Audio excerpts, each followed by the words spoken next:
Free Books Tube is glad to present Above Life's Turmoil by James Allen. Foreword. We cannot alter external things, nor shape other people to our liking, nor mold the world to our wishes, but we can alter internal things, our desires, passions, thoughts. We can shape our liking to other people, and we can mold the inner world of our own mind in accordance with wisdom, and so reconcile it to the outer world if men and things. The turmoil of the world we cannot avoid, but the disturbances of mind we can overcome.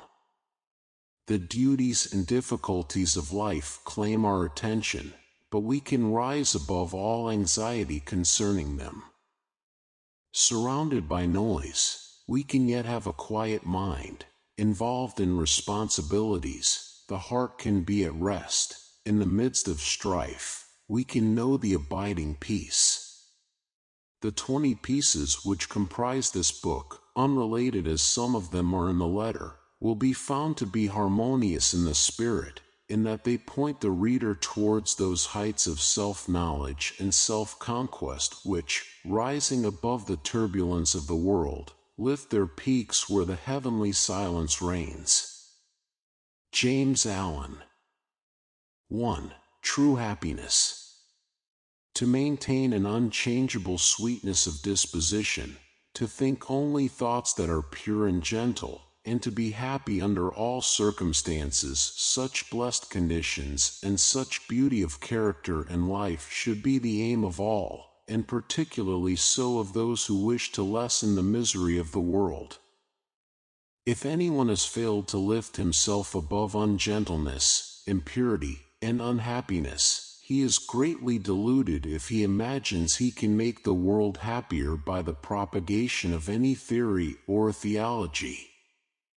He who is daily living in harshness, impurity, or unhappiness is day by day adding to the sum of the world's misery, whereas he who continually lives in goodwill, and does not depart from happiness, is day by day increasing the sum of the world's happiness, and this independently of any religious beliefs which these may or may not hold. He who has not learned how to be gentle, or giving, loving and happy, has learned very little, great though his book learning and profound his acquaintance which the letter of Scripture may be, for it is in the process of becoming gentle, pure, and happy that the deep, real and enduring lessons of life are learned. Unbroken sweetness of conduct in the face of all outward antagonism is the infallible indication of a self-conquered soul, the witness of wisdom, and the proof of the possession of truth. A sweet and happy soul is the ripened fruit of experience and wisdom, and it sheds abroad the invisible yet powerful aroma of its influence, gladdening the hearts of others, and purifying the world. And all who will, and who have not yet commenced, may begin this day, if they will so resolve, to live sweetly and happily, as becomes the dignity of a true manhood or womanhood. Do not say that your surroundings are against you. A man's surroundings are never against him, they are there to aid him, and all those outward occurrences over which you lose sweetness and peace of mind are the very conditions necessary to your development, and it is only by meeting and overcoming them that you can learn, and grow, and ripen. The fault is in yourself. Pure happiness is the rightful and healthy condition of the soul, and all may possess it if they will live purely and unselfish. Have goodwill to all that lives, letting unkindness die, and greed and wrath, so that your lives be made like soft airs passing by. Is this too difficult for you? Then unrest and unhappiness will continue to dwell with you. Your belief and aspiration and resolve are all that are necessary to make it easy, to render it in the near future a thing accomplished, a blessed state realized. despondency, irritability, anxiety and complaining, condemning and grumbling. All these are thought cankers, mind diseases. They are the indications of a wrong mental condition, and those who suffer therefrom would do well to remedy their thinking and conduct. It is true there is much sin and misery in the world, so that all our love and compassion are needed, but our misery is not needed. There is already too much of that. No, it is our cheerfulness and happiness that are needed, for there is too little of that. We can give nothing better to the world than beauty of life and character. Without this, all other things are vain. This is preeminently excellent. It is enduring, real, and not to be overthrown, and it includes all joy and blessedness. Cease to dwell pessimistically upon the wrongs around you. Dwell no more in complaints about, and revolt against, the evil in others, and commence to live free from all wrong and evil yourself. Peace of mind, pure religion, and true reform lie this way. If you would have others true, be true. If you would have the world emancipated from misery and sin, emancipate yourself. If you would have your home and your surroundings happy, be happy. You can transform everything around you if you will transform yourself. Don't bewail and bemoan. Don't waste yourself in rejection, nor bark against the bad, but chant the beauties of the good. And this you will naturally and spontaneously do as you realize the good in yourself. 2. The Immortal Man. Immortality is here and now, and is not a speculative something beyond the grave. It is a lucid state of consciousness in which the sensations of the body, the varying and unrestful states of mind, and the circumstances and events of life are seen to be of a fleeting and therefore of an illusory character. Immortality does not belong to time, and will never be found in time. It belongs to eternity. And just as time is here and now, so is eternity here and now, and a man may find that eternity and establish in it, if he will overcome the self that derives its life from the unsatisfying and perishable things of time. Whilst a man remains immersed in sensation, desire, and the passing events of his day-by-day existence, and regards those sensations, desires, and passing events as of the essence of himself, he can have no knowledge of immortality. The thing which such a man desires, and which he mistakes for immortality, is persistence, that is, a continuous succession of sensations and events in time. Living in, loving and clinging to, the things which stimulate and minister to his immediate gratification, and realizing no state of consciousness above and independent of this, he thirsts for its continuance, and strives to banish the thought that he will at last have to part from those earthly luxuries and delights to which he has become enslaved, and which he regards as being inseparable from himself. Persistence is the antithesis of immortality, and to be absorbed in it is spiritual death. Its very nature is change, impermanence. It is a continual living and dying. The death of the body can never bestow upon a man immortality. Spirits are not different from men, and live their little feverish life of broken consciousness, and are still immersed in change and mortality.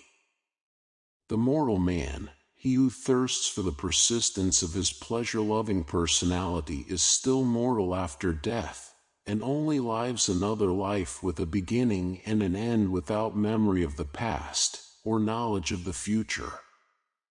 The immortal man is he who has detached himself from the things of time by having ascended into that state of consciousness which is fixed and unvariable, and is not affected by passing events and sensations. Human life consists of an ever-moving procession of events, and in this procession the mortal man is immersed, and he is carried along with it, and being so carried along, he has no knowledge of what is behind and before him. The immortal man is he who has stepped out of this procession, and he stands by unmoved and watches it, and from his fixed place he sees both the before, the behind, and the middle of the moving thing called life. No longer identifying himself with the sensations and fluctuations of the personality, or with the outward changes which make up the life and time, he has become the passionless spectator of his own destiny and of the destinies of the men and nations. The mortal man, also, is one who is caught in a dream, and he neither knows that he was formerly awake, nor that he will wake again.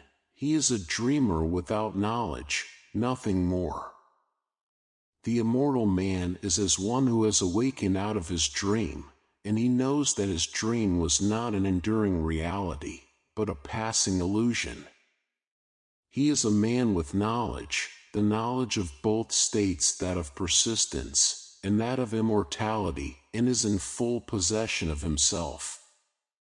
The mortal man lives in the time or world state of consciousness which begins and ends. The immortal man lives in the cosmic or heaven state of consciousness, in which there is neither beginning nor end, but an eternal now. Such a man remains poised and steadfast under all changes, and the death of his body will not in any way interrupt the eternal consciousness in which he abides. Of such a one it is said, "He shall not taste of death," because he has stepped out of the stream of mortality, and established himself in the abode of truth. Bodies, personalities, nations, and worlds pass away, but truth remains, and its glory is undimmed by time. The immortal man, then, is he who has conquered himself, who no longer identifies himself with the self-seeking forces of the personality, but who has trained himself to direct those forces with the hand of a master, and so has brought them into harmony with the causal energy and source of all things. The fret and fever of life has ceased, doubt and fear are cast out, and death is not for him who has realized the fadeless splendor of that life of truth by adjusting heart and mind to the eternal and unchangeable verities. 3. The overcoming of self. Many people have very confused and erroneous ideas concerning the terms the overcoming of self, the eradication of desire, and the annihilation of the personality. Some, particularly the intellectual who are prone to theories, regard it as a metaphysical theory altogether apart from life and conduct, while others conclude that it is the crushing out of all life, energy and action, and the attempt to idealize stagnation and death. These errors and confusions, arising as they do in the minds of individuals, can only be removed by the individuals themselves, but perhaps it may make their removal a little less difficult for those who are seeking truth, by presenting the matter in another way. The doctrine of the overcoming or annihilation of self is simplicity itself. Indeed, so simple, practical, and close at hand is it that a child of 5, whose mind has not yet become clouded with theories, theological schemes and speculative philosophies, would be far more likely to comprehend it than many older people who have lost their hold upon simple and beautiful truths by the adoption of complicated theories. The annihilation of self consists in weeding out and destroying all those elements in the soul which lead to division, strife, suffering, disease and sorrow. It does not mean the destruction of any good and beautiful and peace-producing quality. For instance, when a man is tempted to irritability or anger, and by a great effort overcomes the selfish tendency, casts it from him, and acts from the spirit of patience and love, In that moment of self-conquest he practices the annihilation of self. Every noble man practices it in part, though he may deny it in his words, and he who carries out this practice to its completion, eradicating every selfish tendency until only the divinely beautiful qualities remain, he is said to have annihilated the personality, all the personal elements, and to have arrived at truth. The self which is to be annihilated is composed of the following 10 worthless and sorrow-producing elements: lust, hatred, avarice, self-indulgence, self-seeking, vanity, pride, doubt, dark belief, delusion. It is the total abandonment, the complete annihilation of these 10 elements, for they comprise the body of desire. On the other hand, it teaches the cultivation, practice, and preservation of the following 10 divine qualities: purity, patience, humility, self-sacrifice, self-reliance, fearlessness, knowledge, wisdom, compassion, love. These comprise the body of truth, and to live entirely in them is to be a doer and knower of the truth, is to be an embodiment of truth. The combination of the 10 elements is called self or the personality. The combination of the 10 qualities produces what is called truth, the impersonal, the abiding, real and immortal man.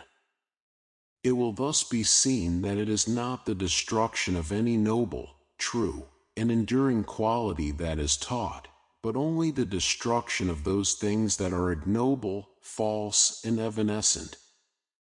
Neither is this overcoming of self the deprivation of gladness, happiness, and joy, but rather is it the constant possession of these things by living in the joy-begetting qualities. It is the abandonment of the lust for enjoyment, but not of enjoyment itself, the destruction of the thirst for pleasure, but not of pleasure itself, the annihilation of the selfish longing for love, and power, and possessions themselves. It is the preservation of all those things which draw and bind men together in unity and concord, and, far from idealizing stagnation and death, urges men to the practice of those qualities which lead to the highest, noblest, most effective, and enduring action. He whose actions proceed from some or all of the 10 elements wastes his energies upon negations, and does not preserve his soul, but he whose actions proceed from some or all of the 10 qualities, he truly and wisely acts and so preserves his soul. He who lives largely in the 10 earthly elements, and who is blind and deaf to the spiritual verities, will find no attraction in the doctrine of self-surrender, for it will appear to him as the complete extinction of his being.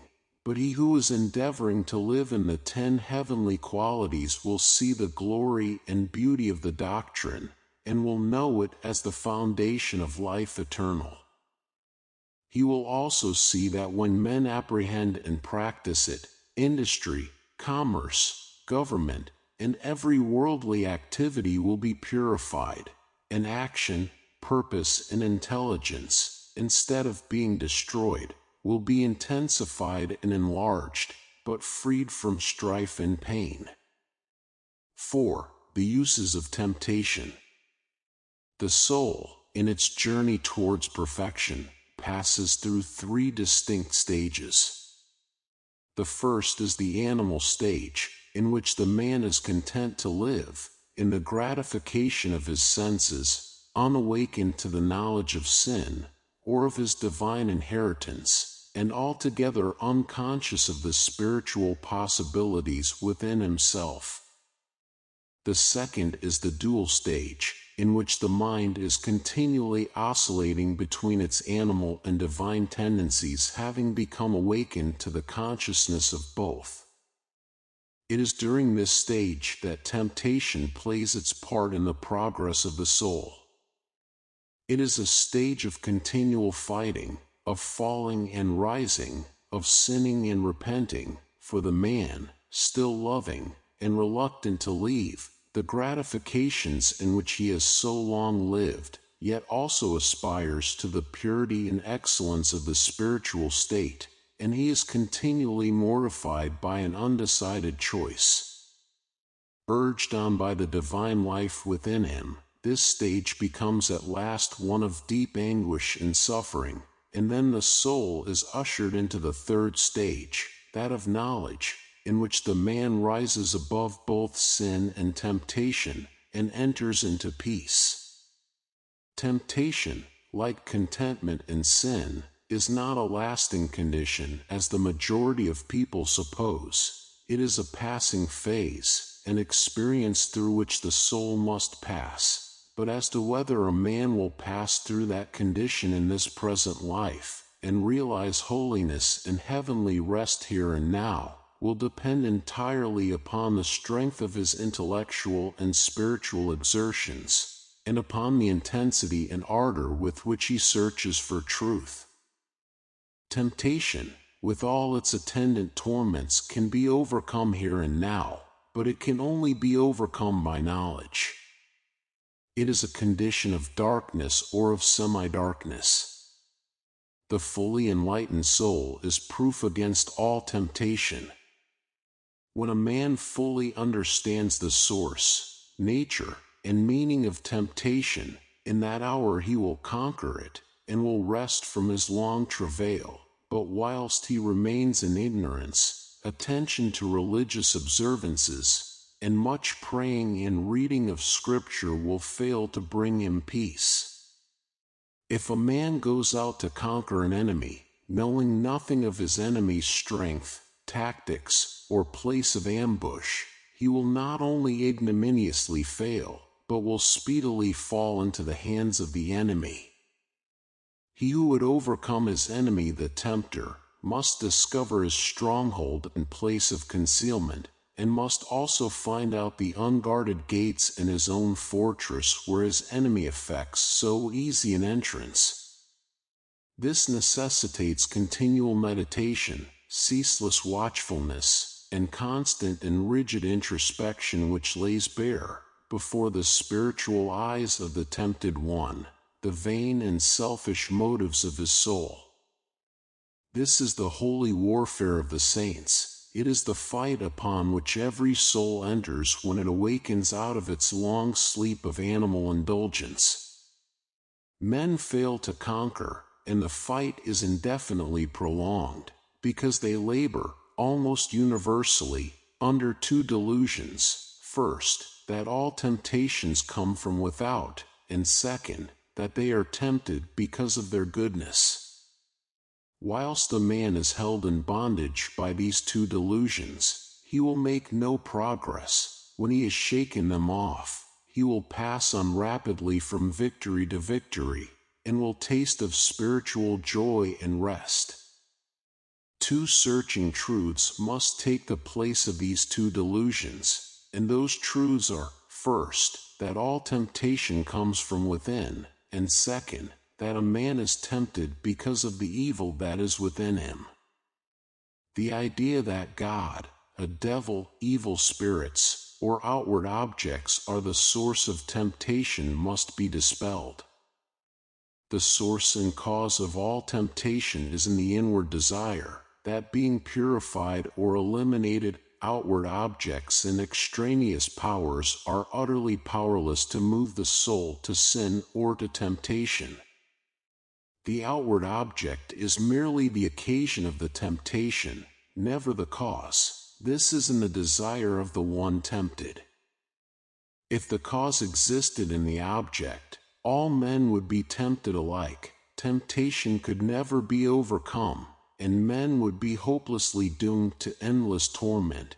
But seated, as it is, in his own desires, he has the remedy in his own hands, and can become victorious over all temptation by purifying those desires. A man is tempted because there are within him certain desires or states of mind which he has come to regard as unholy. These desires may lie asleep for a long time, and the man may think that he has got rid of them, when suddenly, on the presentation of an outward object, the sleeping desire wakes up and thirsts of immediate gratification, and this is the state of temptation. The good in a man is never tempted. Goodness destroys temptation. It is the evil in a man that is aroused and tempted. The measure of a man's temptations is the exact register of his own unholiness. As a man purifies his heart, temptation ceases, for when a certain unlawful desire has been taken out of the heart, the object which formerly appealed to it can no longer do so, but becomes dead and powerless, for there is nothing left in the heart that can respond to it. The honest man cannot be tempted to steal, let the occasion be ever so opportune. The man of purified appetites cannot be tempted to gluttony and drunkenness, though the viands and wines be the most luscious. He of an enlightened understanding, whose mind is calm in the strength of inward virtue, can never be tempted to anger, irritability, or revenge, and the wiles and charms of the wanton fall upon the purified heart as empty, meaningless shadows. Temptation shows a man just where he is sinful and ignorant, and is a means of urging him on to higher altitudes of knowledge and purity. Without temptation the soul cannot grow and become strong. There could be no wisdom, no real virtue, and though there would be lethargy and death, there could be no peace and no fullness of life. When temptation is understood and conquered, perfection is assured, and such perfection may become any man's who is willing to cast every selfish and impure desire by which he is possessed into the sacrificial fire of knowledge. Let men, therefore, search diligently for truth, realizing that whilst they are subject to temptation, they have not comprehended truth, and have much to learn. Ye who are tempted know, then, that ye are tempted of yourselves. For every man is tempted when he is drawn away of his own lusts, says the Apostle James. You are tempted because you are clinging to the animal within you and are unwilling to let go, because you are living in the false mortal self which is ever devoid of all true knowledge, knowing nothing, seeking nothing, but its own immediate gratification, ignorant of every truth, and of every divine principle. Clinging to that self, you continually suffer the pains of three separate torments: the torment of desire, the torment of repletion, and the torment of remorse. So flammeth Thrishna, lust and thirst of things. Eager, ye cleave to shadows, dote on dreams. A false self in the midst ye plant, and make a world around which seems blind to the height beyond, deaf to the sound of sweet airs breathed from far past Indra's sky, dumb to the summons of the true life kept for him who false puts by. So grow the strifes and lusts which make earth's war. So grieve poor cheated hearts and flow salt tears. So wax the passions, envies, angers, hates. So years chase blood-stained years with wild red feet. In that false self lies the germ of every suffering, the blight of every hope, the substance of every grief. When you are ready to give it up, when you are willing to have laid bare before you all its selfishness, impurity, and ignorance, and to confess its darkness to the uttermost, then will you enter upon the life of self-knowledge and self-mastery. you will become conscious of the God within you, of that divine nature which, seeking no gratification, abides in a region of perpetual joy and peace where suffering cannot come and where temptation can find no foothold. Establishing yourself, day by day, more and more firmly in that inward divinity, the time will at last come when you will be able to say with him whom millions worship, few understand and fewer still follow, the prince of this world cometh and hath nothing in me. 5. The man of integrity. There are times in the life of every man who takes his stand on high moral principles when his faith in, and knowledge of, those principles is tested to the uttermost, and the way in which he comes out of the fiery trial decides as to whether he has sufficient strength to live as a man of truth, and join the company of the free, or shall still remain a slave and a hireling to the cruel taskmaster, self. Such times of trial generally assume the form of a temptation to do a wrong thing and continue in comfort and prosperity, or to stand by what is right and accept poverty and failure, and so powerful is the trial that, to the tempted one, it plainly appears on the face of things as though, if he chooses the wrong, his material success will be assured for the remainder of his life, but if he does what is right, he will be ruined forever.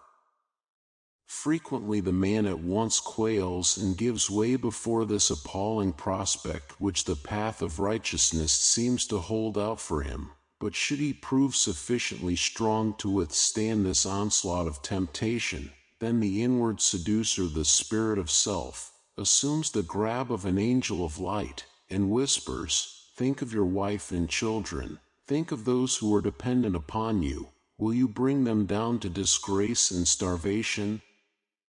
Strong indeed and pure must be the man who can come triumphant out of such a trial, but he who does so, enters at once a higher realm of life, where his spiritual eyes are open to see beautiful things, and then poverty and ruin which seemed inevitable do not come, but a more abiding success comes, and a peaceful heart and a quiet conscience.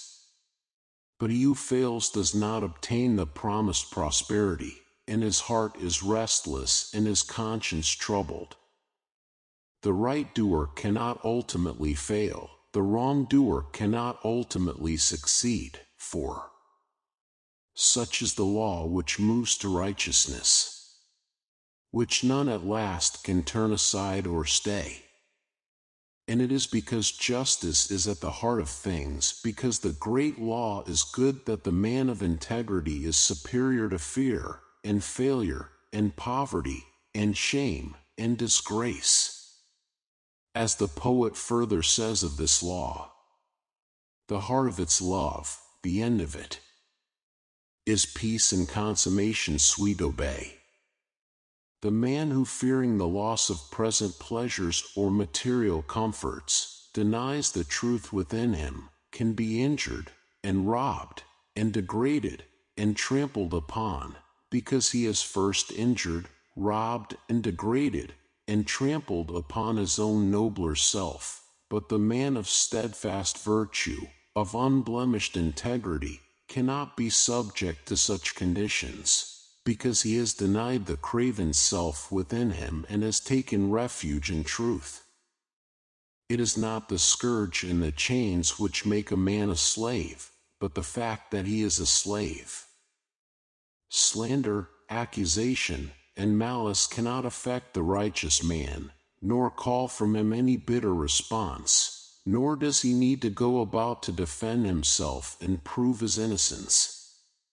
His innocence and integrity alone are a sufficient answer to all that hatred may attempt against him. Nor can he ever be subdued by the forces of darkness, having subdued all those forces within himself, but he turns all evil things to good account. Out of darkness he brings light, out of hatred love, out of dishonor honor, and slanders, envies, and misrepresentations only serve to make more bright the jewel of truth within him, and to glorify his high and holy destiny. Let the man of integrity rejoice and be glad when he is severely tried. Let him be thankful that he has been given an opportunity of proving his loyalty to the noble principles which he has espoused, and let him think, now is the hour of holy opportunity. Now is the day of triumph for truth. Though I lose the whole world, I will not desert the right. So thinking, he will return good for evil, and will think compassionately of the wrongdoer. The slanderer, the backbiter, and the wrongdoer may seem to succeed for a time, but the law of justice prevails. The man of integrity may seem to fail for a time, but he is invincible, and in none of the worlds, visible or invisible, can there be forged a weapon that shall prevail against him. 6. Discrimination. There is one quality which is preeminently necessary to spiritual development, the quality of discrimination. A man's spiritual progress will be painfully slow and uncertain until there opens with him the eye of discrimination, for without this testing, proving, searching quality, he will but grope in the dark, will be unable to distinguish the real from the unreal, the shadow from the substance, and will so confuse the false with the true as to mistake the inward promptings of his animal nature for those of the spirit of truth. A blind man left in a strange place may go grope his way in darkness, but not without much confusion and many painful falls and bruisings. Without discrimination a man is mentally blind, and his life is a painful groping in darkness, a confusion in which vice and virtue are indistinguishable one from the other, where facts are confounded with truths, opinions with principles, and where ideas, events, men, and things appear to be out of all relation to each other. A man's mind and life should be free from confusion.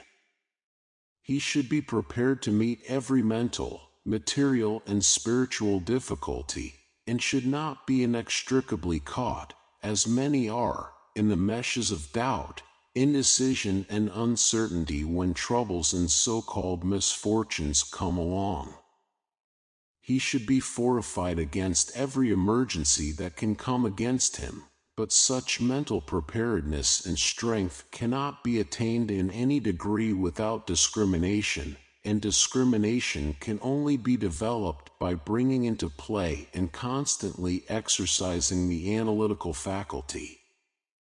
Mind, like muscle, is developed by use, and the assiduous exercise of the mind in any given direction will develop, in that direction, mental capacity and power. The merely critical faculty is developed and strengthened by continuously comparing and analyzing the ideas and opinions of others. But discrimination is something more and greater than criticism. It is a spiritual quality from which the cruelty and egotism which so frequently accompany criticism are eliminated, and by virtue of which a man sees things as they are, and not as he would like them to be. Discrimination, being a spiritual quality, can only be developed by spiritual methods, namely, by questioning, examining, and analyzing one's own ideas, opinions, and conduct. The critical, fault-finding faculty must be withdrawn from its merciless application to the opinions and conduct of others, and must be applied, with undiminished severity, to oneself. A man must be prepared to question his every opinion, his every thought, and his every line of conduct, and rigorously and logically test them. Only in this way can the discrimination which destroys confusion will be developed. Before a man can enter upon such mental exercise, he must make himself of a teachable spirit. This does not mean that he must allow himself to be led by others. It means that he must be prepared to yield up any cherished thoughts to which he clings, if it will not bear the penetrating light of reason, if it shrivels up before the pure flames of searching aspirations. The man who says, "I am right," and who refuses to question his position in order to discover whether he is right, will continue to follow the line of his passions and prejudices, and will not acquire discrimination. The man who humbly asks, "Am I right?" and then proceeds to test and prove his position by earnest thought and the love of truth, will always be able to discover the true and to distinguish it from the false, and he will acquire the priceless possession of discrimination.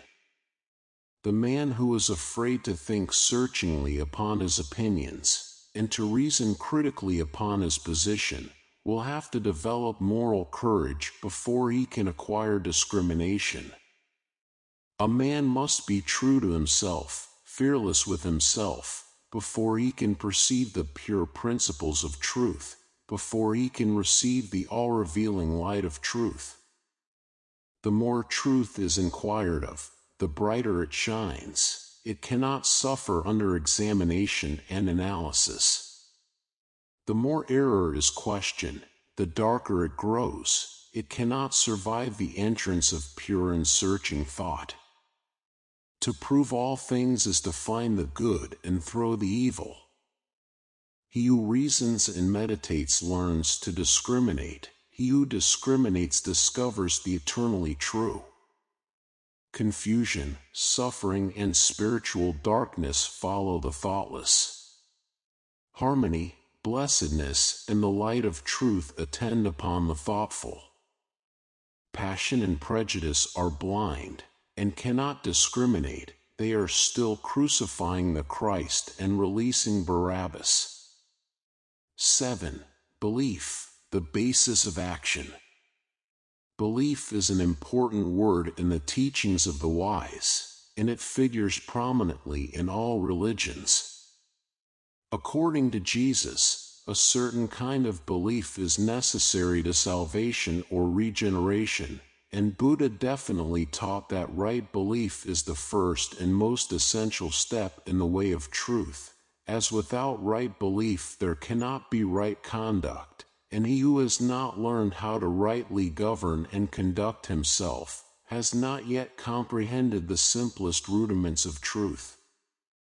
Belief as laid down by the great teachers is not belief in any particular school, philosophy, or religion, but consists of an altitude of mind determining the whole course of one's life.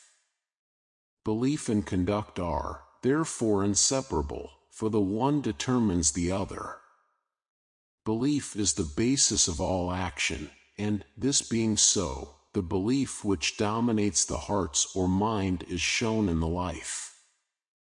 Every man acts, thinks, lives in exact accordance with the belief which is rooted in his innermost being, and such is the mathematical nature of the laws which govern mind that it is absolutely impossible for anyone to believe in two opposing conditions at the same time. For instance, it is impossible to believe in justice and injustice, hatred and love, peace and strife, self and truth. Every man believes in one or the other of these opposites, never in both, and the daily conduct of every man indicates the nature of his belief. The man who believes in justice, who regards it as an eternal and indestructible principle, never boils over with righteous indignation, does not grow cynical and pessimistic over the inequalities of life, and remains calm and untroubled through all trials and difficulties. It is impossible for him to act otherwise, for he believes that justice reigns, and that, therefore, all that is called injustice is fleeting and illusory.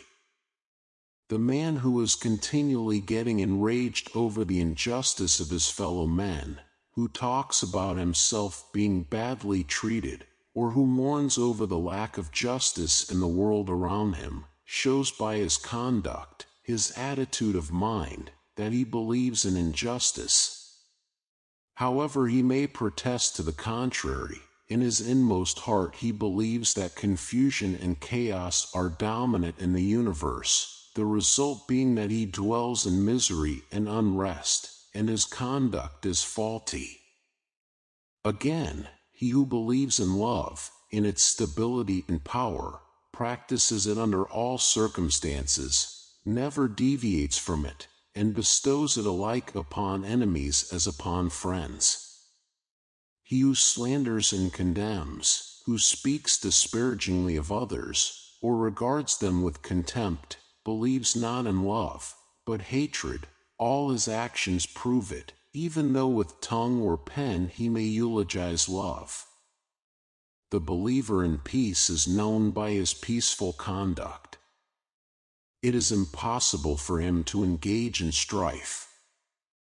If attacked, he does not retaliate, for he has seen the majesty of the angel of peace, and he can no longer pay homage to the demon of strife. The stirrer-up of strife, the lover of argument, he who rushes into self-defense upon any or every provocation, believes in strife, and will have naught to do with peace. Further, he who believes in truth renounces himself, that is, he refuses to center his life in those passions, desires, and characteristics which crave only their own gratification, and by thus renouncing he becomes steadfastly fixed in truth, and lives a wise, beautiful, and blameless life. The believer in self is known by his daily indulgences, gratifications, and vanities, and by the disappointments, sorrows, and mortifications which he continually suffers. The believer in truth does not suffer, for he has given up that self which is the cause of such suffering. It will be seen by the foregoing that every man believes either in permanent and eternal principles directing human life towards law and harmony, or in the negation of those principles, with the resultant chaos in human affairs and in his own life. Belief in the divine principles of justice, compassion, love, constitutes the right belief laid down by Buddha as being the basis of right conduct, and also the belief unto salvation as emphasized in the Christian scriptures, for he who so believes cannot do otherwise than build his whole life upon these principles, and so purifies his heart, and perfects his life. Belief in the negation of this divine principle constitutes what is called in all religious unbelief, and this unbelief is manifested as a sinful, troubled, and imperfect life. Where there is right belief, there is a blameless and perfect life. Where there is false belief, there is sin, there is sorrow, the mind and life are improperly governed, and there is affliction and unrest. By their fruits ye shall know them. There is much talk about belief in Jesus, but what does belief in Jesus mean? It means belief in his words, in the principles he enunciated and lived, in his commandments and in his exemplary life of perfection. He who declares belief in Jesus, and yet is all the time living in his lusts and indulgences, or in the spirit of hatred and condemnation, is self-deceived. He believes not in Jesus. He believes in his own animal self. As a faithful servant delights in carrying out the commands of his master, so he who believes in Jesus carries out his commandments, and so is saved from sin. The supreme test of belief in Jesus is this: do I keep his commandments? And this test is applied by St. John himself in the following words: He that saith, I know him, Jesus, and keepeth not his commandments, is a liar, and the truth is not in him. But who keepeth his word, in him verily is the word of God perfected. It will be found after a rigid and impartial analysis that belief lies at the root of all human conduct. Every thought, every act, every habit is the direct outcome of a certain fixed belief, and one's conduct alters only as one's beliefs are modified.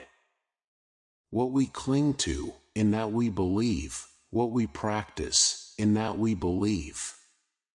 When our belief in a thing ceases, we can no longer cling to or practice it. It falls away from us as a garment outworn. Men cling to their lusts, and lies, and vanities, because they believe in them, believe there is gain and happiness in them. When they transfer their belief to the divine qualities of purity and humility, those sins trouble them no more. Men are saved from error by belief in the supremacy of truth. They are saved from sin by belief in holiness or perfection. They are saved from evil by belief in good, for every belief is manifested in the life. It is not necessary to inquire as to a man's theological belief, for that is of little or no account. For what can it avail a man to believe that Jesus died for him, or that Jesus is God, or that he is justified by faith, if he continues to live in his lower, sinful nature? All that is necessary to ask is this: how does a man live? How does he conduct himself under trying circumstances? The answer to these questions will show whether a man believes in the power of evil or in the power of good. He who believes in the power of good lives a good, spiritual, or godly life, for goodness is God, verily is God himself, and he will soon leave behind him all sins and sorrows who believes, with steadfast and unwavering faith, in the supreme good. 8. The belief that saves. It has been said that a man's whole life and character is the outcome of his belief, and also that his belief has nothing whatever to do with his life. Both statements are true. The confusion and contradiction of these two statements are only apparent, and are quickly dispelled when it is remembered that there are two entirely distinct kinds of beliefs, namely, head belief and heart belief. Head, or intellectual belief, is not fundamental and causative, but it is superficial and consequent, in that it has no power in the molding of a man's character. The most superficial observer may easily see. Take, for instance, half a dozen men from any creed. They not only hold the same theological belief, but confess the same articles of faith in every particular, and yet their characters are vastly different. One will be just as noble as another is ignoble, one will be mild and gentle, another coarse and irascible, one will be honest, another dishonest, one will indulge certain habits which another will rigidly abjure, and so on, plainly indicating that theological belief is not an influential factor in a man's life. A man's theological belief is merely his intellectual opinion or view of the universe, God, the Bible, etc., and behind and underneath this head belief there lies, deeply rooted in his innermost being, the hidden, silent, secret belief of his heart, and it is this belief which molds and makes his whole life. It is this which makes those 6 men who, whilst holding the same theology, are yet so vastly at variance in their deeds they differ in the vital belief of the heart. What, then, is this heart belief? It is that which a man loves and clings to and fosters in his soul, for he thus loves and clings to and fosters in his heart, because he believes in them, and believing in them and loving them, he practices them. Thus is his life the effect of his belief, but it has no relation to the particular creed which comprises his intellectual belief. One man clings to impure and immoral things because he believes in them. Another does not cling to them because he has ceased to believe in them. A man cannot cling to anything unless he believes in it. Belief always precedes action. Therefore, a man's deeds and life are the fruits of his belief. The priest and the Levite who passed by the injured and helpless man held, no doubt, very strongly to the theological doctrines of their fathers. That was their intellectual belief, but in their hearts they did not believe in mercy, and so lived and acted accordingly. The Good Samaritan may or may not have had any theological beliefs, nor was it necessary that he should have, but in his heart he believed in mercy, and acted accordingly. Strictly speaking, there are only two beliefs which vitally affect the life, and they are belief in good and belief in evil. He who believes in all those things that are good will love them and live in them. He who believes in those things that are impure and selfish will love them and cling to them. The tree is known by its fruits. A man's beliefs about God, Jesus, and the Bible are one thing. His life, as bound up in his actions, is another. Therefore, a man's theological belief is of no consequence, but the thoughts which he harbors, his attitude of mind towards others, and his actions, these, and these only, determine and demonstrate whether the belief of a man's heart is fixed in the false or true. 9. Thought and action. As the fruit to the tree and the water to the spring, so is action to thought. It does not come into manifestation suddenly and without a cause. It is the result of a long and silent growth, the end of a hidden process which has long been gathering force. The fruit of the tree and the water gushing from the rock are both the effect of a combination of natural processes in air and earth which have long worked together in secret to produce the phenomenon, and the beautiful acts of enlightenment and the dark deeds of sin are both the ripened effects of trains of thought which have long been harbored in the mind. The sudden falling, when greatly tempted, into some grievous sin by one who was believed, and who probably believed himself, to stand firm, is seen neither to be a sudden nor a causeless thing when the hidden process of thought which led up to it are revealed. The falling was merely the end, the outworking, the finished result of what commenced in the mind probably years before.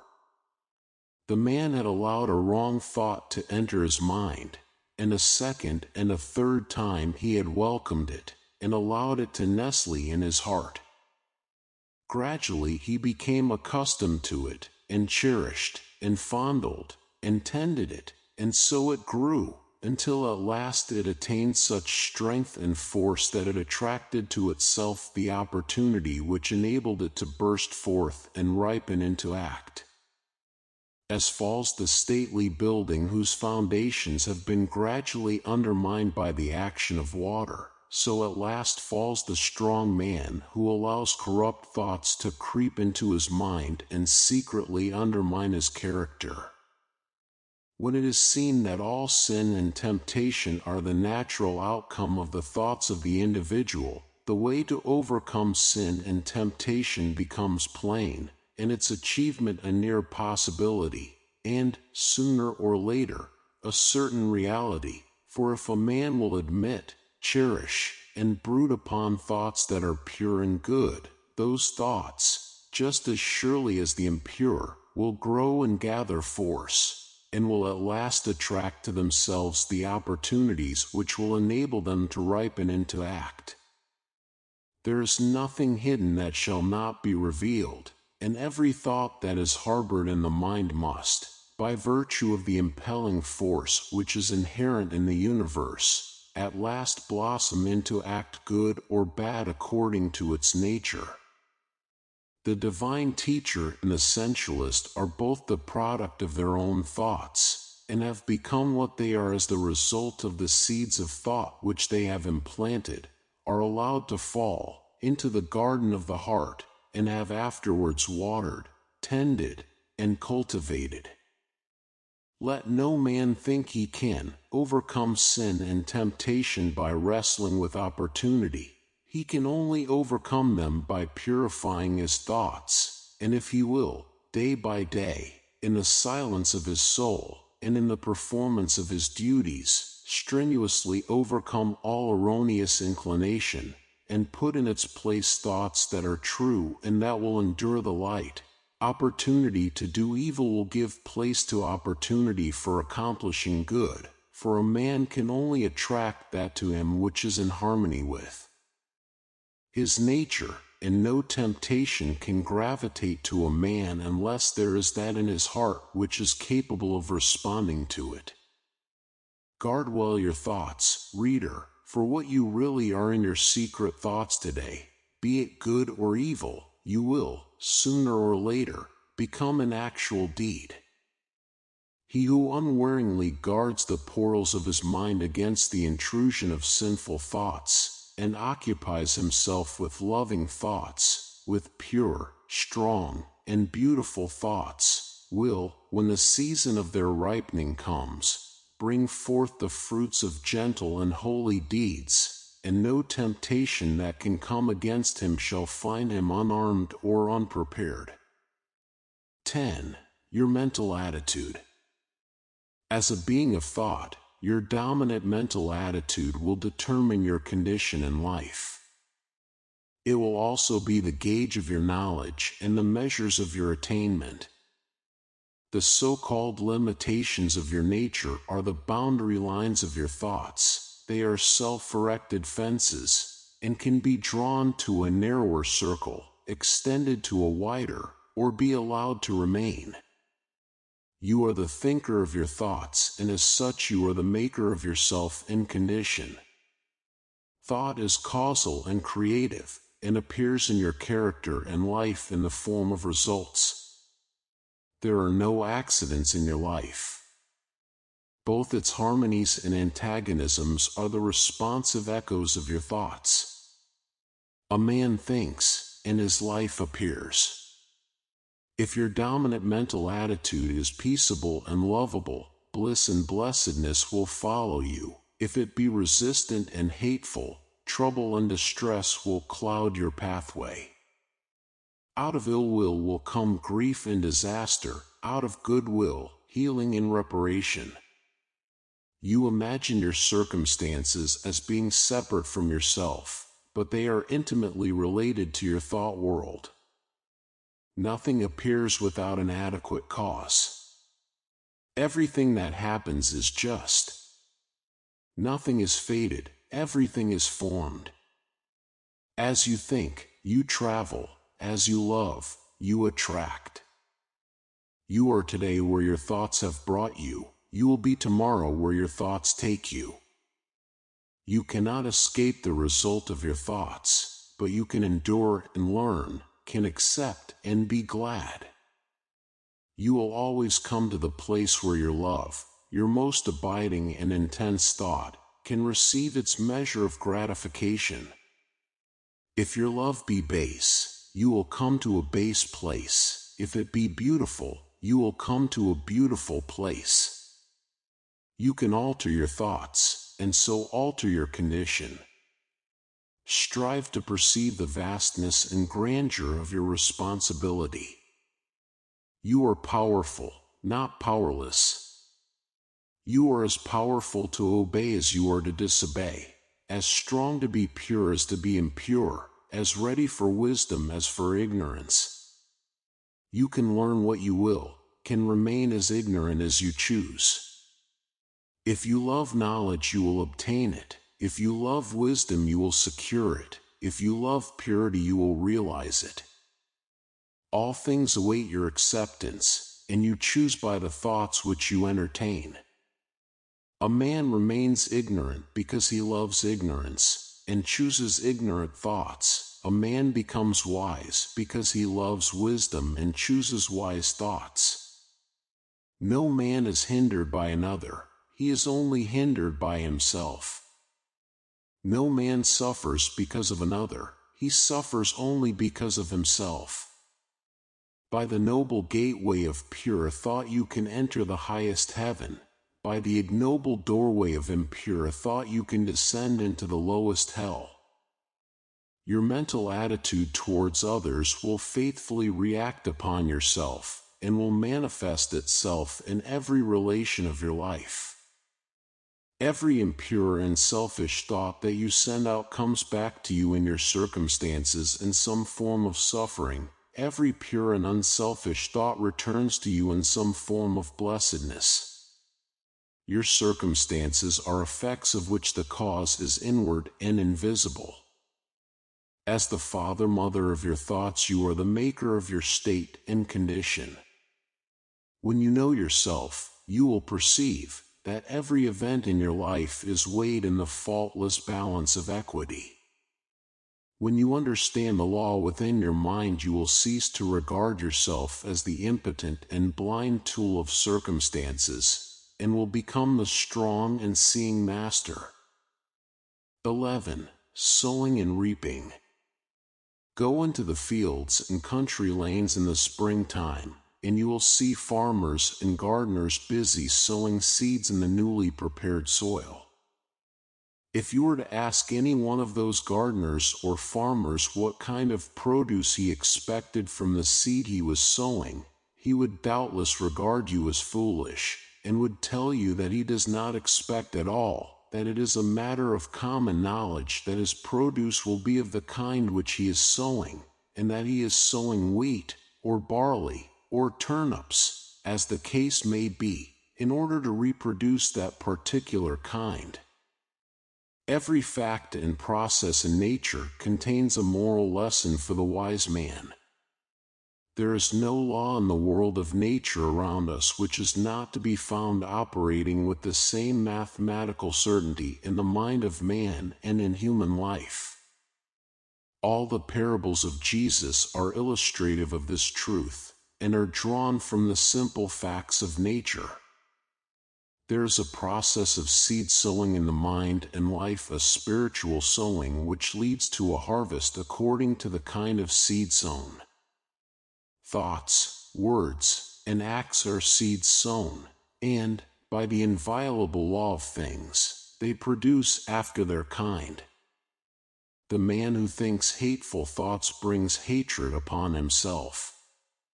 The man who thinks loving thoughts is loved. The man whose thoughts, words, and acts are sincere is surrounded by sincere friends. The insincere man is surrounded by insincere friends. The man who sows wrong thoughts and deeds, and prays that God will bless him, is in the position of a farmer who, having sown tares, asks God to bring forth for him a harvest of wheat. That which ye sow, ye reap, see yonder fields. The sesamum was sesamum, the corn was corn, the silence and the darkness knew. So is a man's fate born. He cometh reaper of the things he sowed. He who would be blessed, let him scatter blessings. He who would be happy, let him consider the happiness of others. Then there is another side to this seed sowing. The farmer must scatter all his seed upon the land, and then leave it to the elements. Were he to covetously hoard his seed, he would lose both it and his produce, for his seed would perish. It perishes when he sows it, but in perishing it brings forth a great abundance. So in life, we get by giving, we grow rich by scattering. The man who says he is in possession of knowledge which he cannot give out because the world is incapable of receiving it, either does not possess such knowledge, or, if he does, will soon be deprived of it if he is not already so deprived. To hoard is to lose, to exclusively retain is to be dispossessed. Even the man who would increase his material wealth must be willing to part with, invest, what little capital he has, and then wait for the increase. So long as he retains his hold on his precious money, he will not only remain poor, but will be growing poorer every day. He will, after all, lose the thing he loves, and will lose it without increase. But if he wisely lets it go, if, like the farmer, he scatters his seeds of gold, then he can faithfully wait for, and reasonably expect, the increase. Men are asking God to give them peace and purity, and righteousness and blessedness, but are not obtaining these things. And why not? Because they are not practicing them, not sowing them. I once heard a preacher pray very earnestly for forgiveness, and shortly afterwards, in the course of his sermon, he called upon his congregation to show no mercy to the enemies of the church. Such self-delusion is pitiful, and men have yet to learn that the way to obtain peace and blessedness is to scatter peaceful and blessed thoughts, words, and deeds. Men believe that they can sow the seeds of strife, impurity, and unbrotherliness, and then gather in a rich harvest of peace, purity, and concord by merely asking for it. What more pathetic sight than to see an irritable and quarrelsome man praying for peace? Men reap that which they sow, and any man can reap all blessedness now and at once, if he will put aside selfishness, and sow broadcast the seeds of kindness, gentleness, and love. If a man is troubled, perplexed, sorrowful, or unhappy, let him ask, what mental seeds have I been sowing? What seeds am I sowing? What have I done for others? What is my attitude towards others? What seeds of trouble and sorrow and unhappiness have I sown that I should thus reap these bitter weeds? Let him seek within and find, and having found, let him abandon all the seeds of self, and sow, henceforth, only the seeds of truth. Let him learn of the farmer the simple truths of wisdom. 12. The reign of law. The little party gods have had their day. The arbitrary gods, creatures of human caprice and ignorance, are falling into disrepute. Men have quarreled over and defended them until they have grown weary of the strife, and now, everywhere, they are relinquishing and breaking up these helpless idols of their long worship. The God of revenge, hatred, and jealousy, who gloats over the downfall of his enemies, the partial God who gratifies all our narrow and selfish desires, the God who saves only the creatures of his particular special creed, the God of exclusiveness and favoritism, such were the gods, miscalled by us God, of our soul's infancy, gods base and foolish as ourselves, the fabrications of our selfish self. And we relinquished our petty gods with bitter tears and misgivings, and broke our idols with bleeding hands. But in so doing we did not lose sight of God, nay, we drew nearer to the great, silent heart of love. Destroying the idols of self, we began to comprehend somewhat of the power which cannot be destroyed, and entered into a wider knowledge of the God of love, of peace, of joy, the God in whom revenge and partiality cannot exist, the God of light, from whose presence the darkness of fear and doubt and selfishness cannot choose but flee. We have reached one of those epochs in the world's progress which witnesses the passing of the false gods, the gods of human selfishness and human illusion. The new old revelation of one universal impersonal truth has again dawned upon the world, and its searching light has carried consternation to the perishable gods who take shelter under the shadow of self.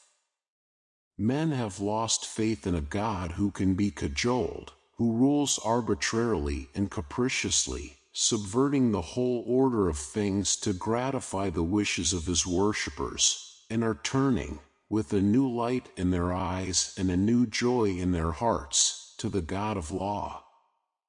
And to him they turn, not for personal happiness and gratification, but for knowledge, for understanding, for wisdom, for liberation from the bondage of self. And thus turning, they do not seek in vain, nor are they sent away empty and discomfited.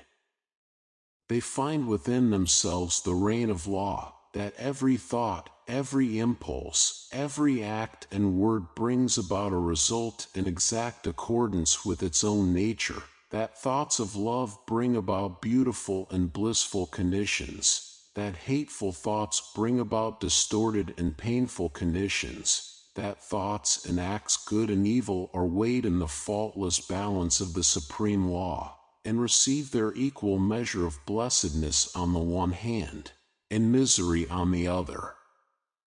And thus finding they enter a new path, the path of obedience to the law. Entering that path they no longer accuse, no longer doubt, no longer fret and despond, for they know that God is right, the universal laws are right, the cosmos is right, and that they themselves are wrong, if wrong there is, and that their salvation depends upon themselves, upon their own efforts, upon their personal acceptance of that which is good and deliberate rejection of that which is evil.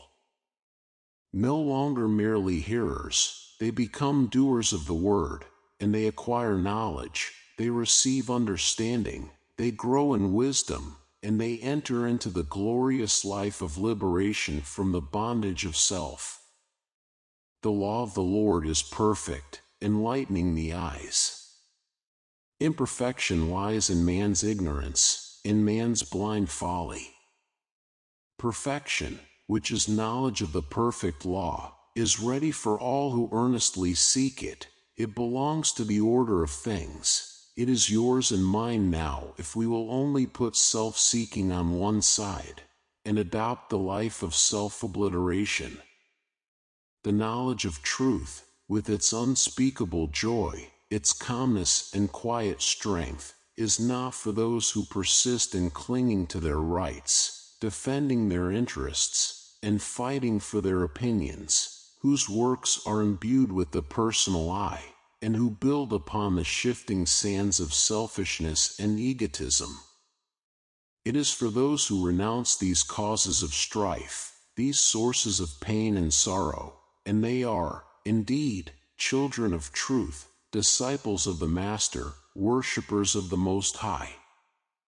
The children of truth are in the world today. They are thinking, acting, writing, speaking, even prophets are amongst us, and their influence is pervading the whole earth.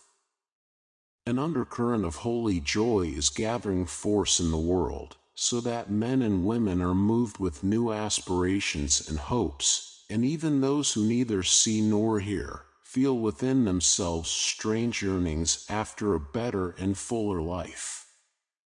The law reigns, and it reigns in men's hearts and lives, and they have come to understand the reign of law who have sought out the tabernacle of the true God by the fair pathway of unselfishness. God does not alter for man, for this would mean that the perfect must become imperfect. Man must alter for God, and this implies that the imperfect must become perfect. The law cannot be broken for man, otherwise confusion would ensue. Man must obey the law. This is in accordance with harmony, order, justice. There is no more painful bondage than to be at the mercy of one's inclinations, no greater liberty than utmost obedience to the law of being. And the law is that the heart shall be purified, the mind regenerated, and the whole being brought in subjection to love till self is dead and love is all in all, for the reign of law is the reign of love. And love waits for all, rejecting none. Love may be claimed and entered into now, for it is the heritage of all. Ah, beautiful truth! To know that now man may accept his divine heritage, and enter the kingdom of heaven. Oh, pitiful error! To know that man rejects it because of love of self.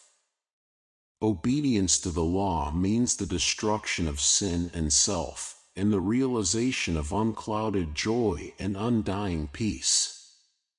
Clinging to one's selfish inclinations means the drawing about one's soul clouds of pain and sorrow which darken the light of truth, the shutting out of oneself from all real blessedness, for whatsoever a man sows that shall he also reap. Verily the law reigneth, and reigneth forever, and justice and love are its eternal ministers. 13. The Supreme Justice. The material universe is maintained and preserved by the equilibrium of its forces. The moral universe is sustained and protected by the perfect balance of its equivalents. As in the physical world nature abhors a vacuum, so in the spiritual world disharmony is annulled. Underlying the disturbances and destructions of nature, and behind the mutability of its forms, there abides the eternal and perfect mathematical symmetry, and at the heart of life, behind all its pain, uncertainty, and unrest, there abide the eternal harmony, the unbroken peace, and inviolable justice. Is there, then, no injustice in the universe? There is injustice, and there is not. It depends upon the kind of life and the state of consciousness from which a man looks out upon the world and judges. The man who lives in his passions sees injustice everywhere. The man who has overcome his passions sees the operations of justice in every department of human life. Injustice is the confused, feverish dream of passion, real enough to those who are dreaming it. Justice is the permanent reality in life, gloriously visible to those who have wakened out of the painful nightmare of self. The divine order cannot be perceived until passion and self are transcended. The faultless justice cannot be apprehended until all sense of injury and wrong is consumed in the pure flames of all-embracing love. The man who thinks, "I have been slighted, I have been injured, I have been insulted, I have been treated unjustly," cannot know what justice is. Blinded by self, he cannot perceive the pure principles of truth, and brooding upon his wrongs, he lives in continual misery. In the region of passion there is a ceaseless conflict of forces causing suffering to all who are involved in them. There is action and reaction, deed and consequence, cause and effect, and within and above all is the divine justice regulating the play of forces with the utmost mathematical accuracy, balancing cause and effect with the finest precision. But this justice is not perceived, cannot be perceived, by those who are engaged in the conflict. Before this can be done, the fierce warfare of passion must be left behind. The world of passion is the abode of schisms, quarrelings, wars, lawsuits, accusations, condemnations, impurities, weaknesses, follies, hatreds, revenges, and resentments. How can a man perceive justice or understand truth who is even partly involved in the fierce play of its blinding elements? As well expect a man caught in the flames of a burning building to sit down and reason out the cause of the fire. In this realm of passion, men see injustice in the actions of others because, seeing only immediate appearances, they regard every act as standing by itself, undetached from cause and consequence. Having no knowledge of cause and effect in the moral sphere, men do not see the exacting and balancing process which is momentarily proceeding, nor do they ever regard their own actions as unjust, but only the actions of others. A boy beats a defenseless animal, then a man beats the defenseless boy for his cruelty, then a stronger man attacks the man for his cruelty to the boy. Each believes the other to be unjust and cruel, and himself to be just and humane, and doubtless most of all would the boy justify his conduct toward the animal as altogether necessary. Thus does ignorance keep alive hatred and strife, thus do men blindly inflict suffering upon themselves, living in passion and resentment, and not finding the true way in life. Hatred is met with hatred, passion with passion, strife with strife. The man who kills is himself killed, the thief who lives by depriving others is himself deprived, the beast that preys on others is hunted and killed, the accuser is accused, the condemner is condemned, the denouncer is persecuted. By this the slayer's knife doth stab himself. The unjust judge has lost his own defender. The false tongue dooms its lie, the creeping thief and spoiler robbed to render. Such is the law. Passion also has its active and passive sides. Fool and fraud, oppressor and slave, aggressor and retaliator, the charlatan and the superstitious, complement each other, and come together by the operation of the law of justice. Men unconsciously cooperate in the mutual production of affliction, the blind lead the blind, and both fall together into the ditch. Pain, grief, sorrow, and misery are the fruits of which passion is the flower. Where the passion-bound soul sees only injustice, the good man, he who has conquered passion, sees cause and effect, sees the supreme justice. It is impossible for such a man to regard himself as treated unjustly, because he has ceased to see injustice. He knows that no one can injure or cheat him, having ceased to injure or cheat himself.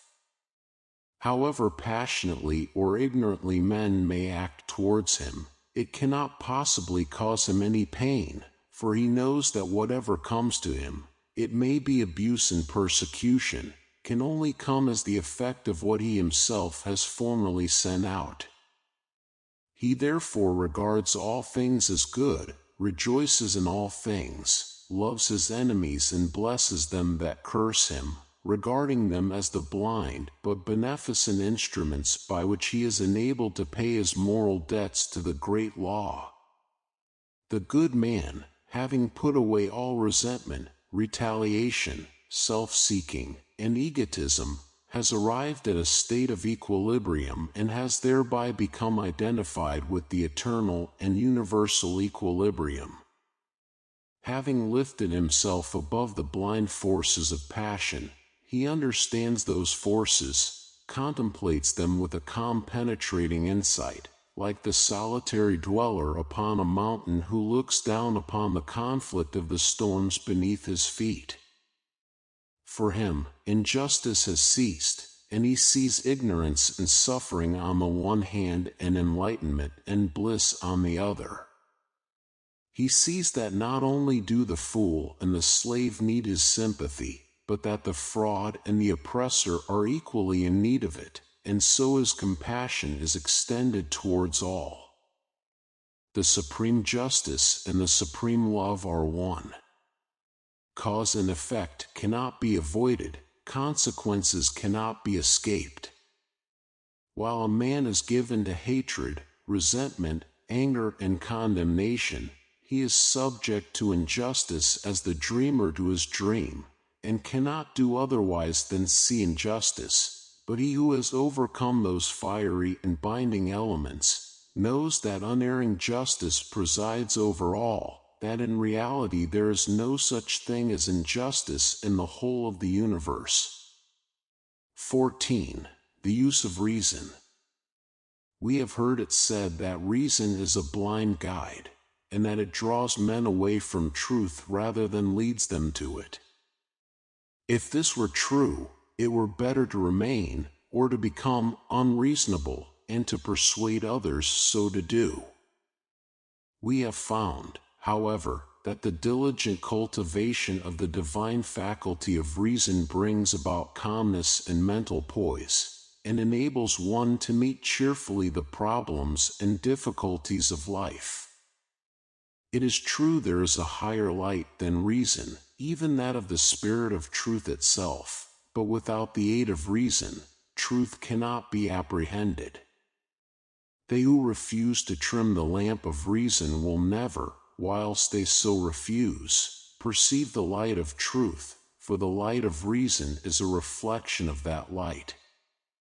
Reason is a purely abstract quality, and comes midway between the animal and divine consciousness in man, and leads, if rightly employed, from the darkness of one to the light of the other.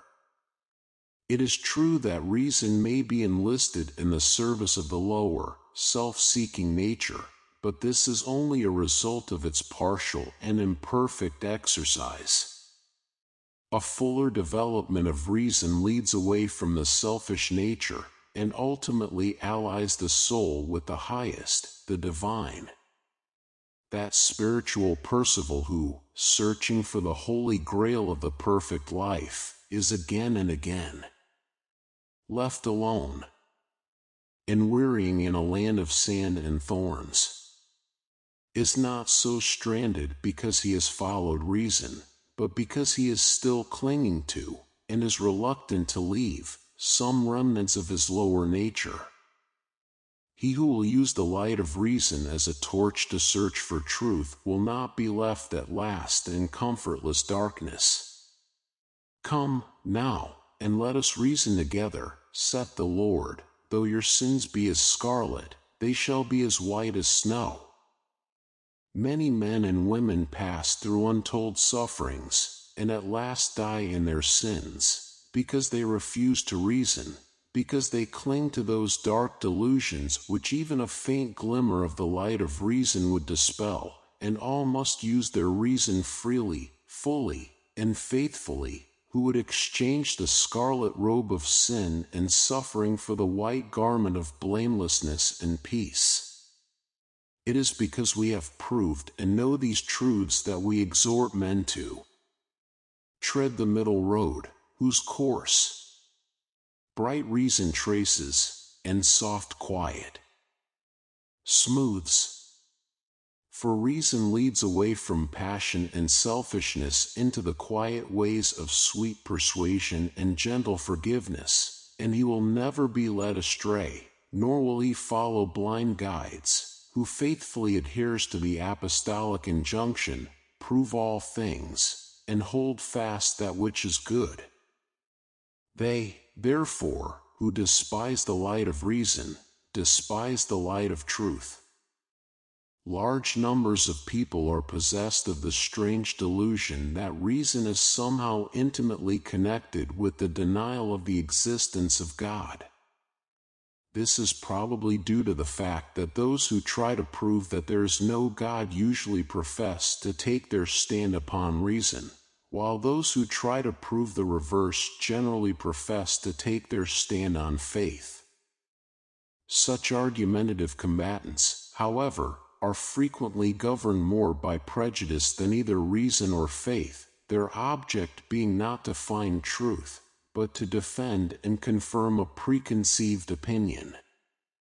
Reason is concerned, not with ephemeral opinions, but with the established truth of things, and he who is possessed of the faculty of reason in its purity and excellence can never be enslaved by prejudice, and will put from him all preconceived opinions as worthless. He will neither attempt to prove nor disprove, but after balancing extremes and bringing together all apparent contradictions, he will carefully and dispassionately weigh and consider them, and so arrive at truth. Reason is, in reality, associated with all that is pure and gentle, moderate and just. It is said of a violent man that he is unreasonable, of a kind and considerate man that he is reasonable, and of an insane man that he has lost his reason. Thus it is seen that the word is used, even to a great extent unconsciously, though none the less truly, in a very comprehensive sense, and though reason is not actually love and thoughtfulness and gentleness and sanity, it leads to and is intimately connected with these divine qualities, and cannot, except for purposes of analysis, be dissociated from them. Reason represents all that is high and noble in man. It distinguishes him from the brute which blindly follows its animal inclinations, and just in the degree that man disobeys the voice of reason and follows his inclinations does he become brutish.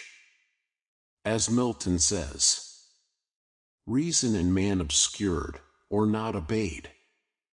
Immediately inordinate desires and upstart passions catch the government. From reason, and to servitude reduce man till then free. The following definition of reason from Nuttall's dictionary will give some idea of the comprehensiveness of the word. The cause, ground, principle, or motive of anything said or done, efficient cause, final cause, the faculty of intelligence in man, especially the faculty by which we arrive at necessary truth. It will thus be seen that reason is a term, the breadth of which is almost sufficient to embrace even truth itself, and Archbishop Trench tells us in his celebrated work on the study of words that the terms reason and word are indeed so essentially one and the same that the Greek language has one word for them both, so that the word of God is the reason of God, and one of the renderings of Lao Tzu's Tao is reason, so that in the Chinese translation of our New Testament, St. John's Gospel runs, "In the beginning was the Tao." To the undeveloped and uncharitable mind all words have narrow applications, but as a man enlarges his sympathies and broadens his intelligence, words become filled with rich meanings and assume comprehensive proportions. Let us therefore cease from foolish quarrelings about words, and, like reasonable beings, search for principles and practice those things which make for unity and peace. 15. Self-discipline. A man does not live until he begins to discipline himself, he merely exists. Like an animal, he gratifies his desires and pursues his inclinations just where they may lead him. He is happy as a beast is happy, because he is not conscious of what he is depriving himself. He suffers as the beast suffers, because he does not know the way out of suffering. He does not intelligently reflect upon life, and lives in a series of sensations, longings, and confused memories which are unrelated to any central idea or principle.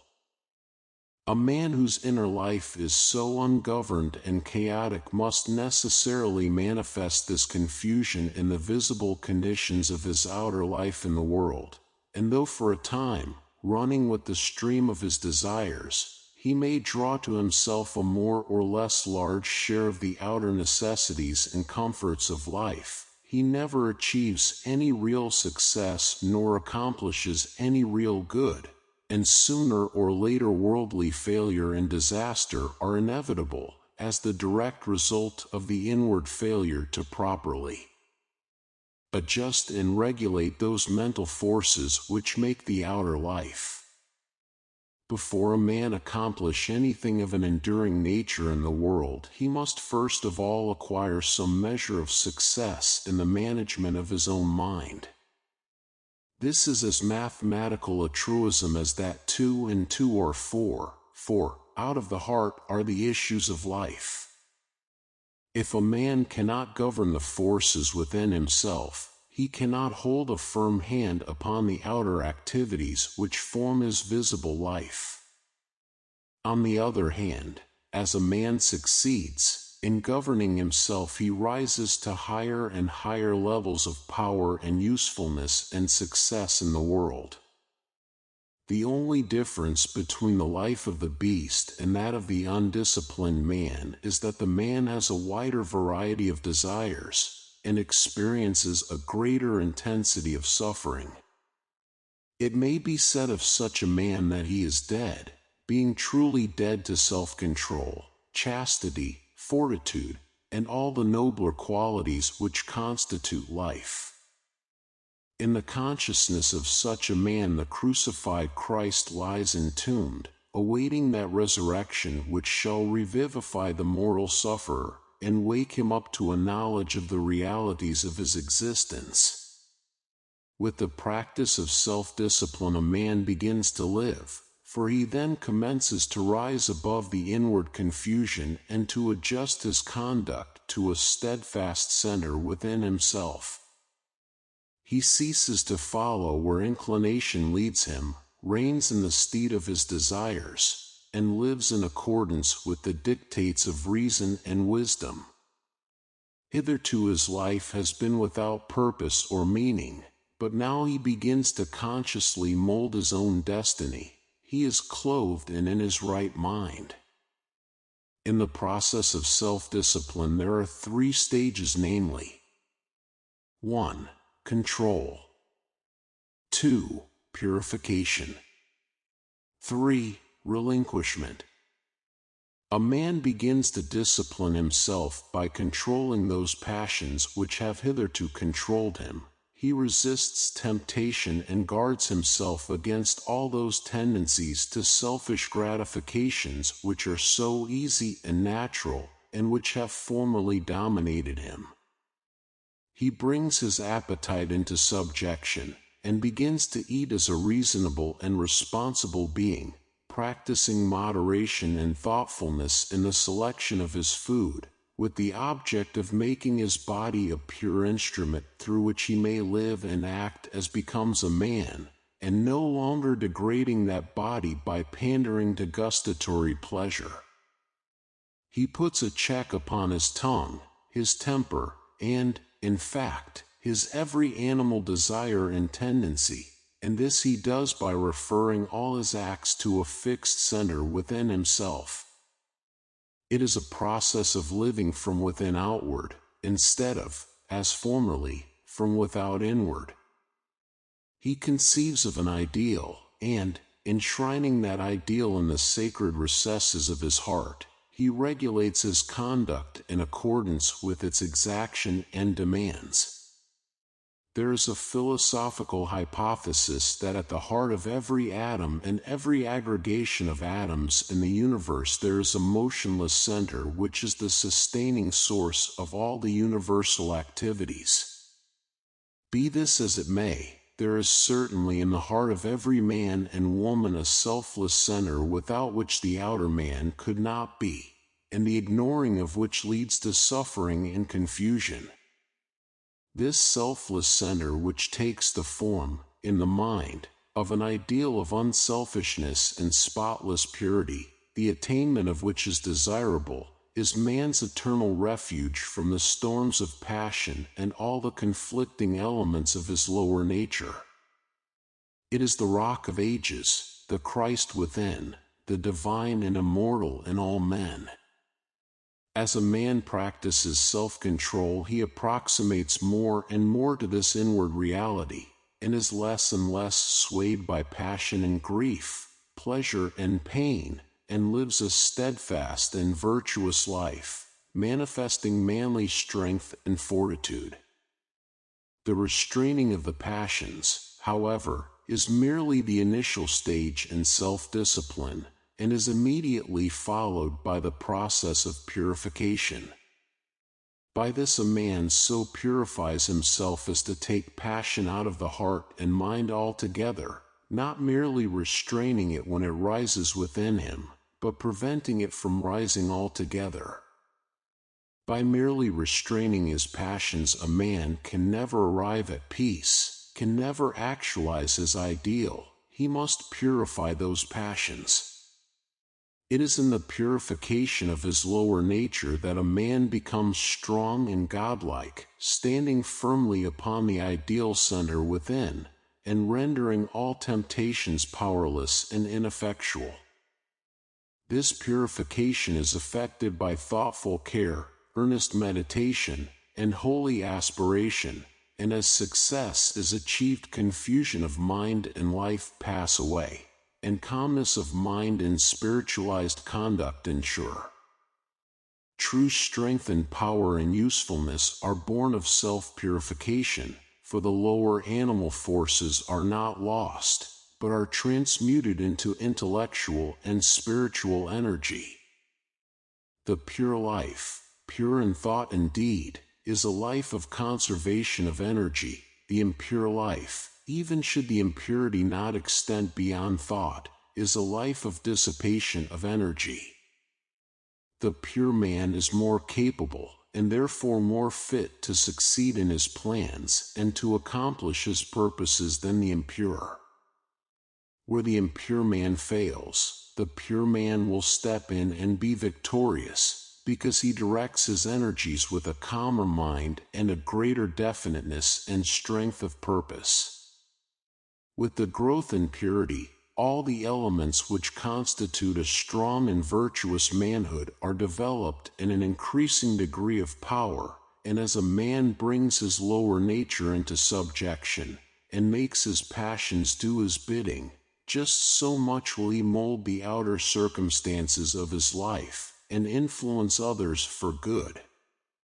The third stage of self-discipline, that of relinquishment, is a process of letting the lower desires and all impure and unworthy thoughts drop out of the mind, and also refusing to give them any admittance, leaving them to perish.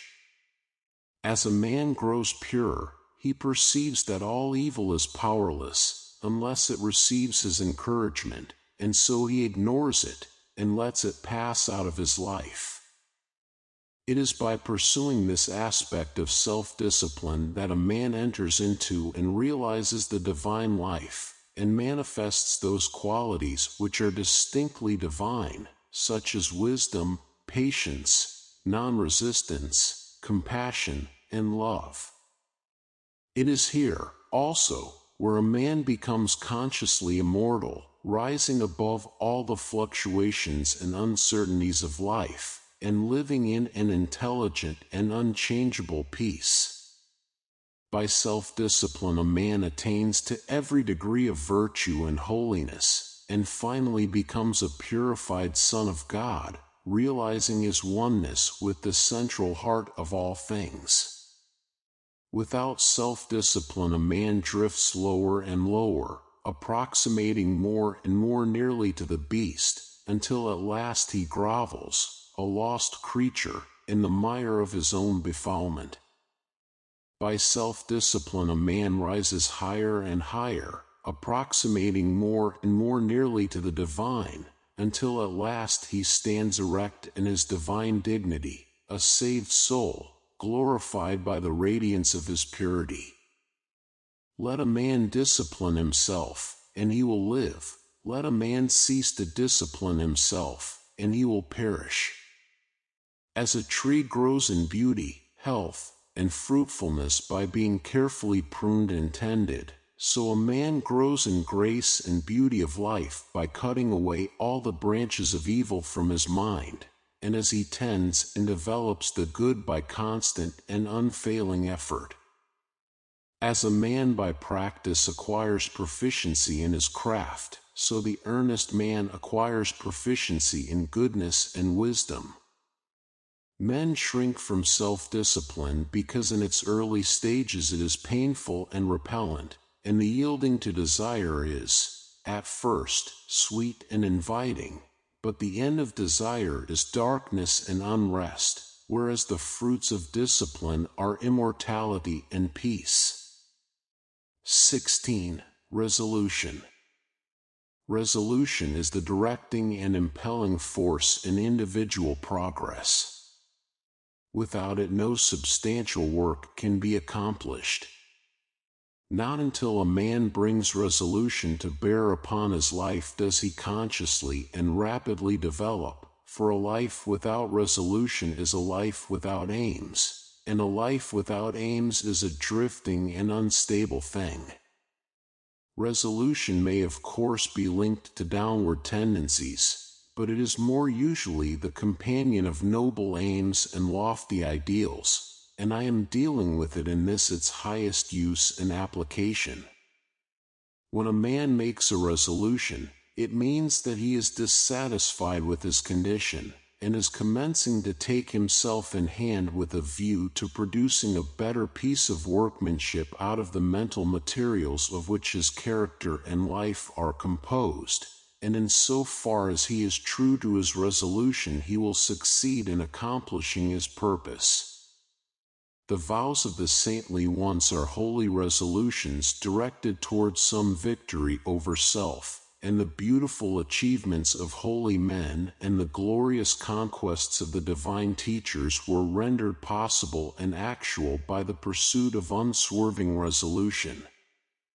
To arrive at the fixed determination to walk a higher path than heretofore, although it reveals the great difficulties which have to be surmounted, it yet makes possible the treading of that path, and illuminates its dark places with the golden halo of success.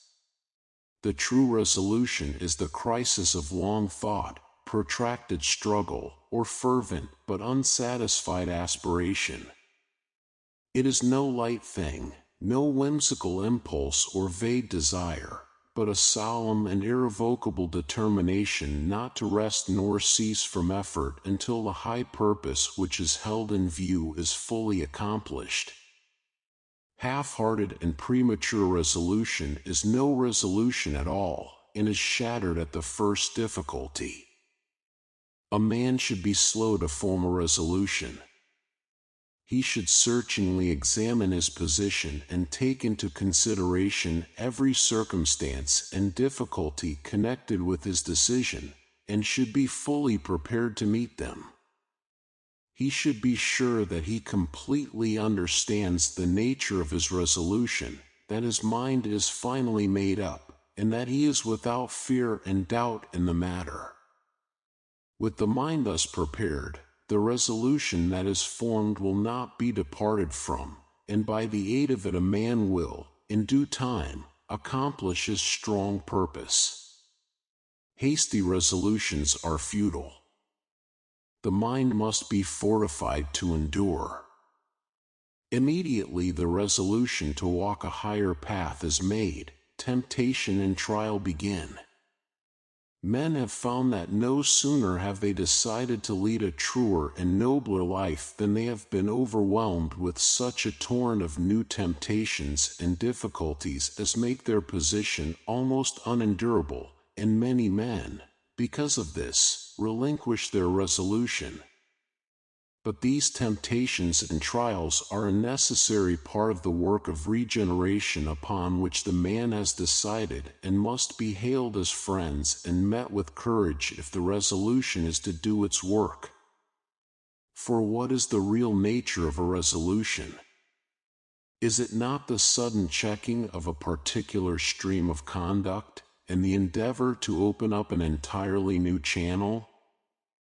Think of an engineer who decides to turn the course of a powerfully running stream or river in another direction. He must first cut his new channel, and must take every precaution to avoid failure in the carrying out of his undertaking. But when he comes to the all-important task of directing the stream into its new channel, then the flowing force, which for ages has steadily pursued its accustomed course, becomes refractory, and all the patience and care and skill of the engineer will be required for the successful completion of the work. It is even so with the man who determines to turn his course of conduct in another and higher direction. Having prepared his mind, which is the cutting of a new channel, he then proceeds to the work of redirecting his mental forces, which have hitherto flowed on uninterruptedly into the new course. Immediately this is attempted, the arrested energy begins to assert itself in the form of powerful temptations and trials hitherto unknown and unencountered. And this is exactly as it should be. It is the law. And the same law that is in the water is in the mind. No man can improve upon the established law of things, but he can learn to understand the law instead of complaining and wishing things were different. The man who understands all that is involved in the regeneration of his mind will glory in tribulations, knowing that only by passing through them can he gain strength, obtain purity of heart, and arrive at peace. And as the engineer at last, perhaps after many mistakes and failures, succeeds in getting the stream to flow on peacefully in the broader and better channel, and the turbulence of the water is spent, and all dams can be removed, so the man of resolution at last succeeds in directing his thoughts and acts into the better and nobler way to which he aspires, and temptations and trials give place to steadfast strength and settled peace.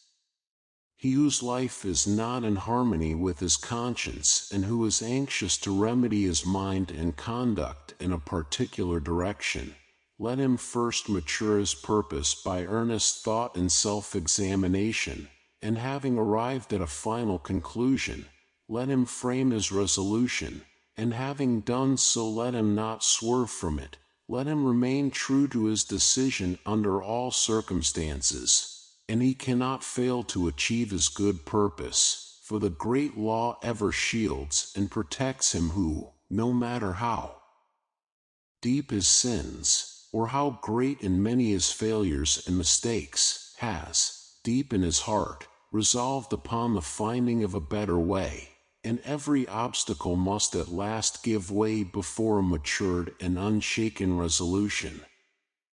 17. The Glorious Conquest. Truth can only be apprehended by the conquest of self. Blessedness can only be arrived at by overcoming the lower nature. The way of truth is barred by a man's self. The only enemies that can actually hinder him are his own passions and delusions. Until a man realizes this, and commences to cleanse his heart, he has not found the path which leads to knowledge and peace. Until passion is transcended, truth remains unknown. This is the divine law. A man cannot keep his passions and have truth as well. Error is not slain until selfishness is dead. The overcoming of self is no mystical theory, but a very real and practical thing. It is a process which must be pursued daily and hourly, with unswerving faith and undaunted resolution if any measure of success is to be achieved. The process is one of orderly growth, having its sequential stages, like the growth of a tree, and as fruit can only be produced by carefully and patiently training the tree. Even so the pure and satisfying fruits of holiness can only be obtained by faithfully and patiently training the mind in the growth of right thought and conduct. There are 5 steps in the overcoming of passion, which includes all bad habits and particular forms of wrongdoing, which I will call 1. Repression. 2. Endurance. 3. Elimination. 4. Understanding. 5. Victory. When men fail to overcome their sins, it is because they try to begin at the wrong end. They want to have the stage of victory without passing through the previous 4 stages. They are in the position of a gardener who wants to produce good fruit without training and attending to his trees. Repression consists in checking and controlling the wrong act, such as an outburst of temper, a hasty or unkind word, a selfish indulgence, etc., and not allowing it to take actual form. This is equivalent to the gardener nipping off the useless buds and branches from his tree. It is a necessary process, but a painful one. The tree bleeds while undergoing the process, and the gardener knows that it must not be taxed too severely. The heart also bleeds when it refuses to return passion for passion, when it ceases to defend and justify itself. It is the process of mortifying the members of which St. Paul speaks. But this repression is only the beginning of self-conquest. When it is made an end in itself, and there is no object of finally purifying the heart, that is a stage of hypocrisy, a hiding of one's true nature, and striving to appear better in the eyes of others than one really is. In that case it is an evil, but when adopted as the first stage toward complete purification, it is good. Its practice leads to the second stage of endurance, or forbearance, in which one silently endures the pain which arises in the mind when it is brought in contact with certain actions and attitudes of other minds toward one. As success is attained in this stage, the striver comes to see that all his pain actually arises in his own weaknesses, and not in the wrong attitudes of others toward him, these latter being merely the means by which his sins are brought to the surface and revealed to him. He thus gradually exonerates all others from blame in his faults and lapses of conduct, and accuses only himself, and so learns to love those who thus unconsciously reveal to him his sins and shortcomings. Having passed through these 2 stages of self-crucifixion, the disciple enters the third, that of elimination, in which the wrong thought which lay behind the wrong act is cast from the mind immediately it appears. At this stage, conscious strength and holy joy begin to take the place of pain, and the mind having become comparatively calm, the striver is enabled to gain a deeper insight into the complexities of his mind, and thus to understand the inception, growth, and outworking of sin. This is the stage of understanding. Perfection in understanding leads to the final conquest of self, a conquest so complete that the sin can no more rise in the mind even as a thought or impression, for when the knowledge of sin is complete, when it is known in its totality, from its inception as a seed in the mind to its ripened outgrowth as act and consequence, then it can no more be allowed a place in life, but it is abandoned forever. Then the mind is at peace. The wrong acts of others no longer arouse wrong and pain in the mind of the disciple. He is glad and calm and wise. He is filled with love, and blessedness abides with him. And this is victory. 18. Contentment in activity.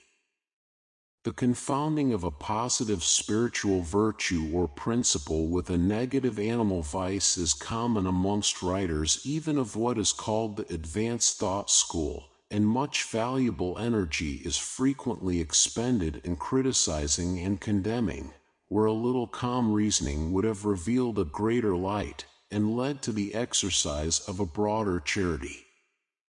The other day I came across a vigorous attack upon the teaching of love, wherein the writer condemned such teaching as weakly, foolish, and hypocritical. Needless to say, that which he was condemning as love was merely weak sentimentality and hypocrisy. Another writer, in condemning meekness, does not know that what he calls meekness is only cowardice, while another, who attacks chastity as a snare, is really confusing painful and hypocritical restraint with the virtue of chastity. And just lately I received a long letter from a correspondent who took great pains to show me that contentment is a vice, and is the source of innumerable evils. That which my correspondent called contentment is, of course, animal indifference. The spirit of indifference is incompatible with progress, whereas the spirit of contentment may, and does, attend the highest form of activity, the truest advancement and development.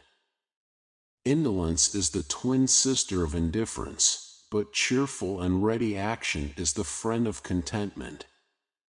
Contentment is a virtue which becomes lofty and spiritual in its later developments, as the mind is trained to perceive and the heart to receive the guidance, in all things, of a merciful law. To be contented does not mean to forego effort, it means to free effort from anxiety. It does not mean to be satisfied with sin and ignorance and folly, but to rest happily in duty done, work accomplished.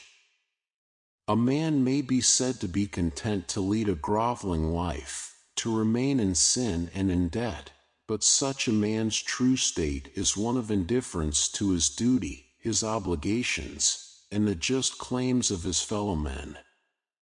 He cannot truly be said to possess the virtue of contentment. He does not experience the pure and abiding joy which is the accompaniment of active contentment. So far as his true nature is concerned, he is a sleeping soul, and sooner or later will be awakened by intense suffering, having passed through which he will find that true contentment which is the outcome of honest effort and true living. There are three things with which a man should be content. 1. With whatever happens. 2. With his friendships and possessions. 3. With his pure thoughts. Contented with whatever happens, he will escape grief. With his friends and possessions, he will avoid anxiety and wretchedness, and with his pure thoughts, he will never go back to suffer and grovel in impurities. There are three things with which a man should not be content. 1. With his opinions. 2. With his character. 3. With his spiritual condition. Not content with his opinions, he will continually increase in intelligence. Not content with his character, he will ceaselessly grow in strength and virtue. And not content with his spiritual condition, he will, every day, enter into a larger wisdom and fuller blessedness. In a word, a man should be contented, but not indifferent to his development as a responsible and spiritual being. The truly contented man works energetically and faithfully, and accepts all results with an untroubled spirit, trusting, at first, that all is well, but afterwards, with the growth of enlightenment, knowing that results exactly correspond with efforts. Whatsoever material possessions come to him, come not by greed and anxiety and strife, but by right thought, wise action, and pure exertion. 19. The Temple of Brotherhood. Universal brotherhood is the supreme ideal of humanity, and towards that ideal the world is slowly but surely moving. Today, as never before, numbers of earnest men and women are striving to make this ideal tangible and real. Fraternities are springing up on every hand, and press and pulpit, the world over, are preaching the brotherhood of man. The unselfish elements in all such efforts cannot fail to have their effect upon the race, and are with certainty urging it towards the goal of its noblest aspirations. But the ideal state has not yet manifested through any outward organization, and societies formed for the purpose of propagating brotherhood are continually being shattered to pieces by internal dissension.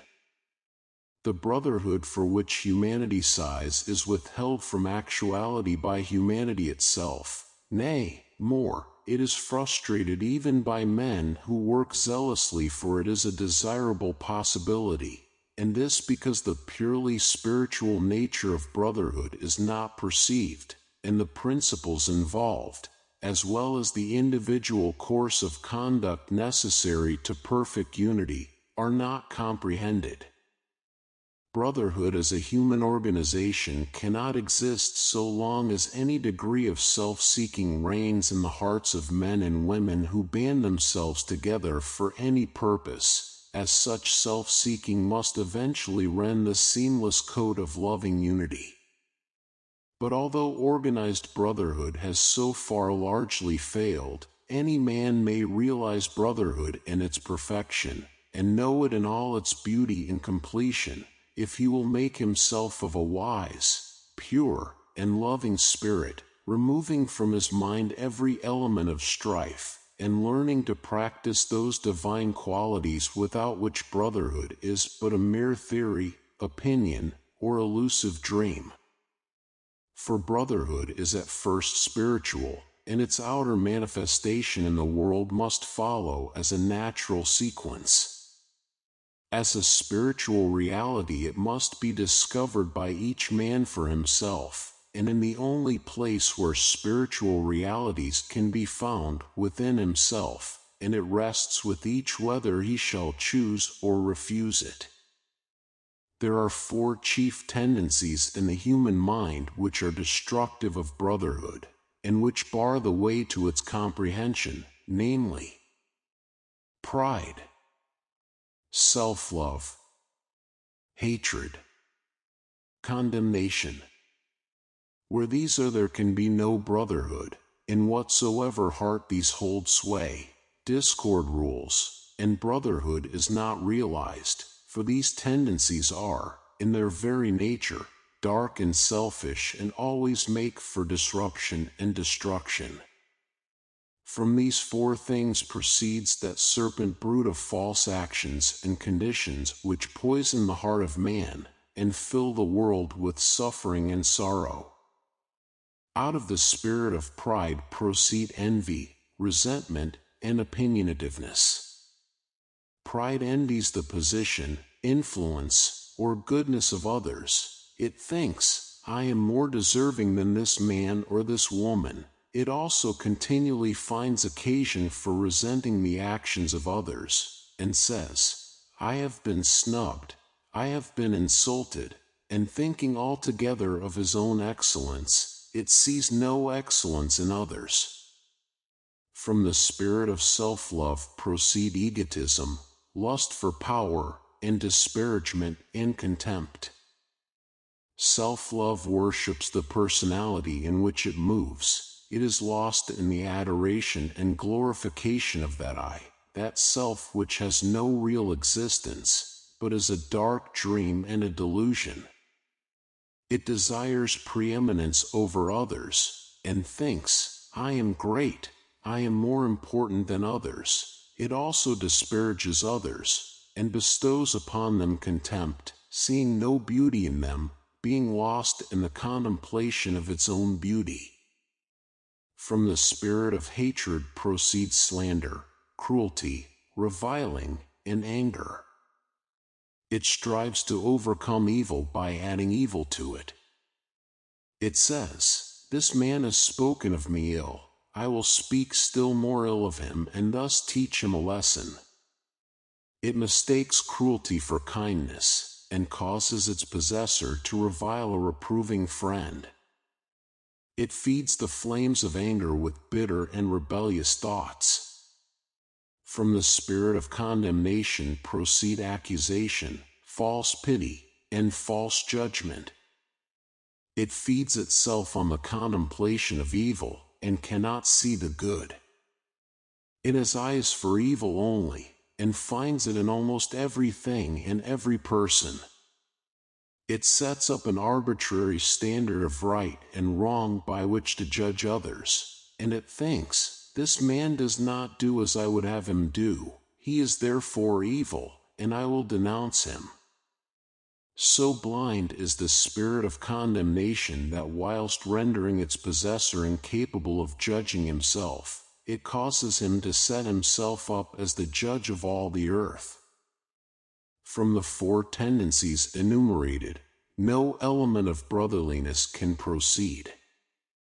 They are deadly mental poisons, and he who allows them to rankle in his mind cannot apprehend the peaceful principles on which brotherhood rests. Then there are chiefly four divine qualities which are productive of brotherhood, which are, as it were, the foundation stones on which it rests, namely, humility, self-surrender, love, compassion. Wheresoever these are, their brotherhood is active. In whatsoever heart these qualities are dominant, their brotherhood is an established reality, for they are, in their very nature, unselfish and are filled with the revealing light of truth. There is no darkness in them, and where they are, so powerful is their light, that the dark tendencies cannot remain, but are dissolved and dissipated. Out of these four qualities proceed all those angelic actions and conditions which make for unity and bring gladness to the heart of man and to the world. From the spirit of humility proceed meekness and peacefulness, from self-surrender come patience, wisdom, and true judgment, from love spring kindness, joy, and harmony, and from compassion proceed gentleness and forgiveness. He who has brought himself into harmony with these four qualities is divinely enlightened. He sees whence the actions of men proceed and whither they tend, and therefore can no longer live in the exercise of the dark tendencies. He has realized brotherhood and its completion as freedom from malice, from envy, from bitterness, from contention, from condemnation.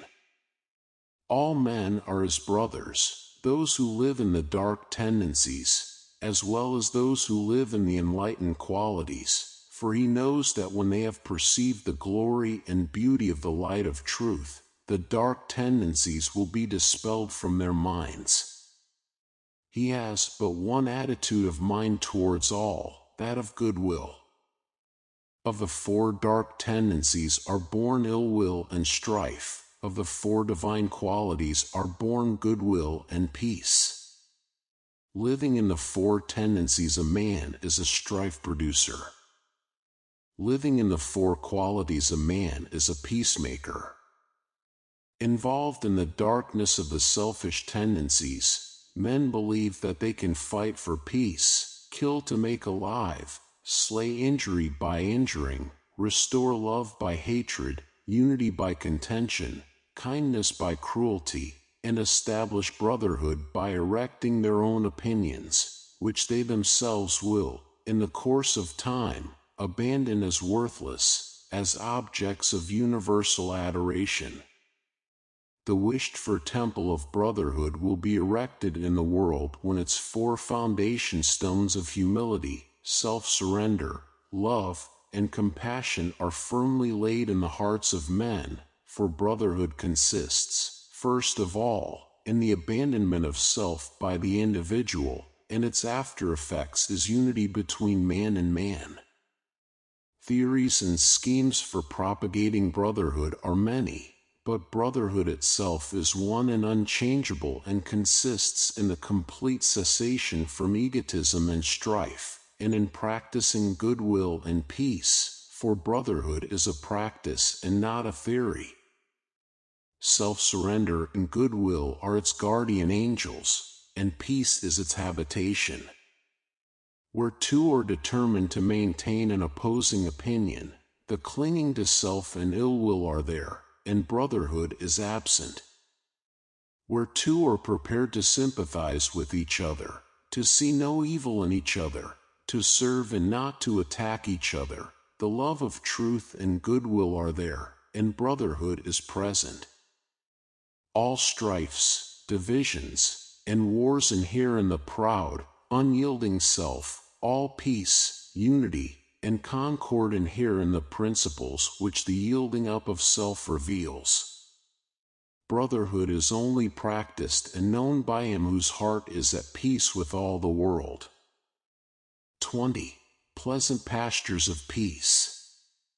He who aspires to the bettering of himself and humanity should ceaselessly strive to arrive at the exercise of that blessed attitude of mind by which he is enabled to put himself, mentally and sympathetically, in the place of others, and so, instead of harshly and falsely judging them, and thereby making himself unhappy without adding to the happiness of those others, he will enter into their experience, will understand their particular frame of mind, and will feel for them and sympathize with them.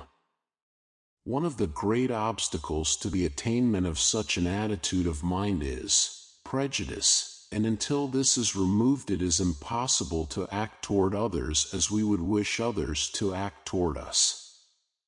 Prejudice is destructive of kindness, sympathy, love, and true judgment, and the strength of a man's prejudice will be the measure of his harshness and unkindness toward others, for prejudice and cruelty are inseparable. There is no rationality in prejudice, and, immediately it is aroused in a man, he ceases to act as a reasonable being, and gives way to rashness, anger, and injurious excitement. He does not consider his words nor regard the feelings and liberties of those against whom his prejudices are directed. He has, for the time being, forfeited his manhood, and has descended to the level of an irrational creature. While a man is determined to cling to his preconceived opinions, mistaking them for truth, and refuses to consider dispassionately the position of others, he cannot escape hatred nor arrive at blessedness. The man who strives after gentleness, who aspires to act unselfishly toward others, will put away all his passionate prejudice and petty opinions, and will gradually acquire the power of thinking and feeling for others, of understanding their particular state of ignorance or knowledge, and thereby entering fully into their hearts and lives, sympathizing with them and seeing them as they are. Such a man will not oppose himself to the prejudices of others by introducing his own, but will seek to allay prejudice by introducing sympathy and love, striving to bring out all that is good in men, encouraging the good by appealing to it, and discouraging the evil by ignoring it. He will realize the good in the unselfish efforts of others, though their outward methods may be very different from his own, and will so rid his heart of hatred, and will fit it with love and blessedness. When a man is prone to harshly judge and condemn others, he should inquire how far he falls short himself. He should also reconsider those periods of suffering when he himself was misjudged and misunderstood, and, gathering wisdom and love from his own bitter experience, should studiously and self-sacrificingly refrain from piercing with anguish hearts that are as yet too weak to ignore, too immature and uninstructed to understand. Sympathy is not required towards those who are purer and more enlightened than one's self, as the purer one lives above the necessity for it. In such a case reverence should be exercised, with a striving to lift one's self up to the purer level, and so enter into possession of the larger life. Nor can a man fully understand one who is wiser than himself, and before condemning, he should earnestly ask himself whether he is, after all, better than the man whom he has singled out as the object of his bitterness. If he is, let him bestow sympathy. If he is not, let him exercise reverence. For thousands of years the sages have taught, both by precept and example, that evil is only overcome by good, yet still that lesson for the majority remains unlearned. It is a lesson profound in its simplicity, and difficult to learn because men are blinded by the illusions of self. Men are still engaged in resenting, condemning, and fighting the evil in their own fellow men, thereby increasing the delusion in their own hearts, and adding to the world some of misery and suffering. When they find out that their own resentment must be eradicated, and love put in its place, evil will perish for lack of sustenance. With burning brain and heart of hate, I sought my wronger, early, late, and all the wretched night and day. My dream and thought was slay, and slay. My better self rose uppermost. The beast within my bosom lost itself in love, peace from afar, shone o'er me radiant like a star.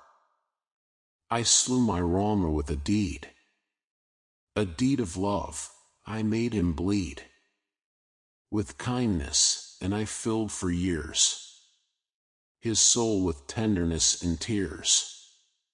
Dislike, resentment, and condemnation are all forms of hatred, and evil cannot cease until these are taken out of the heart.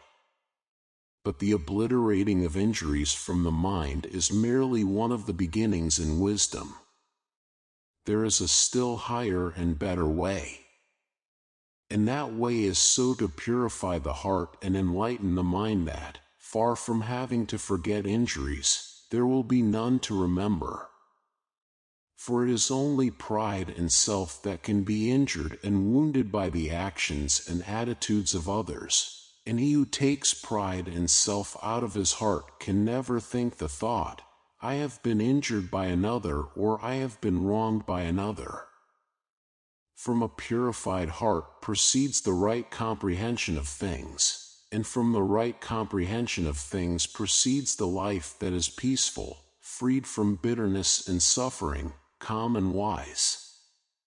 He who thinks, this man has injured me, has not perceived the truth in life, falls short of that enlightenment which disperses the erroneous idea of evil as a thing to be hatefully resented. He who is troubled and disturbed about the sins of others is far from truth. He who is troubled and disturbed about his own sins is very near to the gate of wisdom. He in whose heart the flames of resentment burn cannot know peace nor understand truth. He who will banish resentment from his heart will know and understand. He who has taken evil out of his own heart cannot resent or resist it in others, for he is enlightened as to its origin and nature, and knows it as a manifestation of the mistakes of ignorance. With the increase of enlightenment, sin becomes impossible. He who sins does not understand. He who understands does not sin. The pure man maintains his tenderness of his heart toward those who ignorantly imagine they can do him harm. The wrong attitude of others toward him does not trouble him. His heart is at rest in compassion and love. Blessed is he who has no wrongs to remember, no injuries to forget, in whose pure heart no hateful thought about another can take root and flourish. Let those who aim at the right life, who believe that they love truth, cease to passionately oppose themselves to others, and let them strive to calmly and wisely understand them, and in thus acting toward others they will be conquering themselves, and while sympathizing with others, their own souls will be fed with the heavenly dews of kindness, and their hearts be strengthened and refreshed in the pleasant pastures of peace. Copyright 2022 by Free Books Tube. Thank you for listening. Please consider to subscribe, like, and share to help the channel growth. New videos on a daily basis.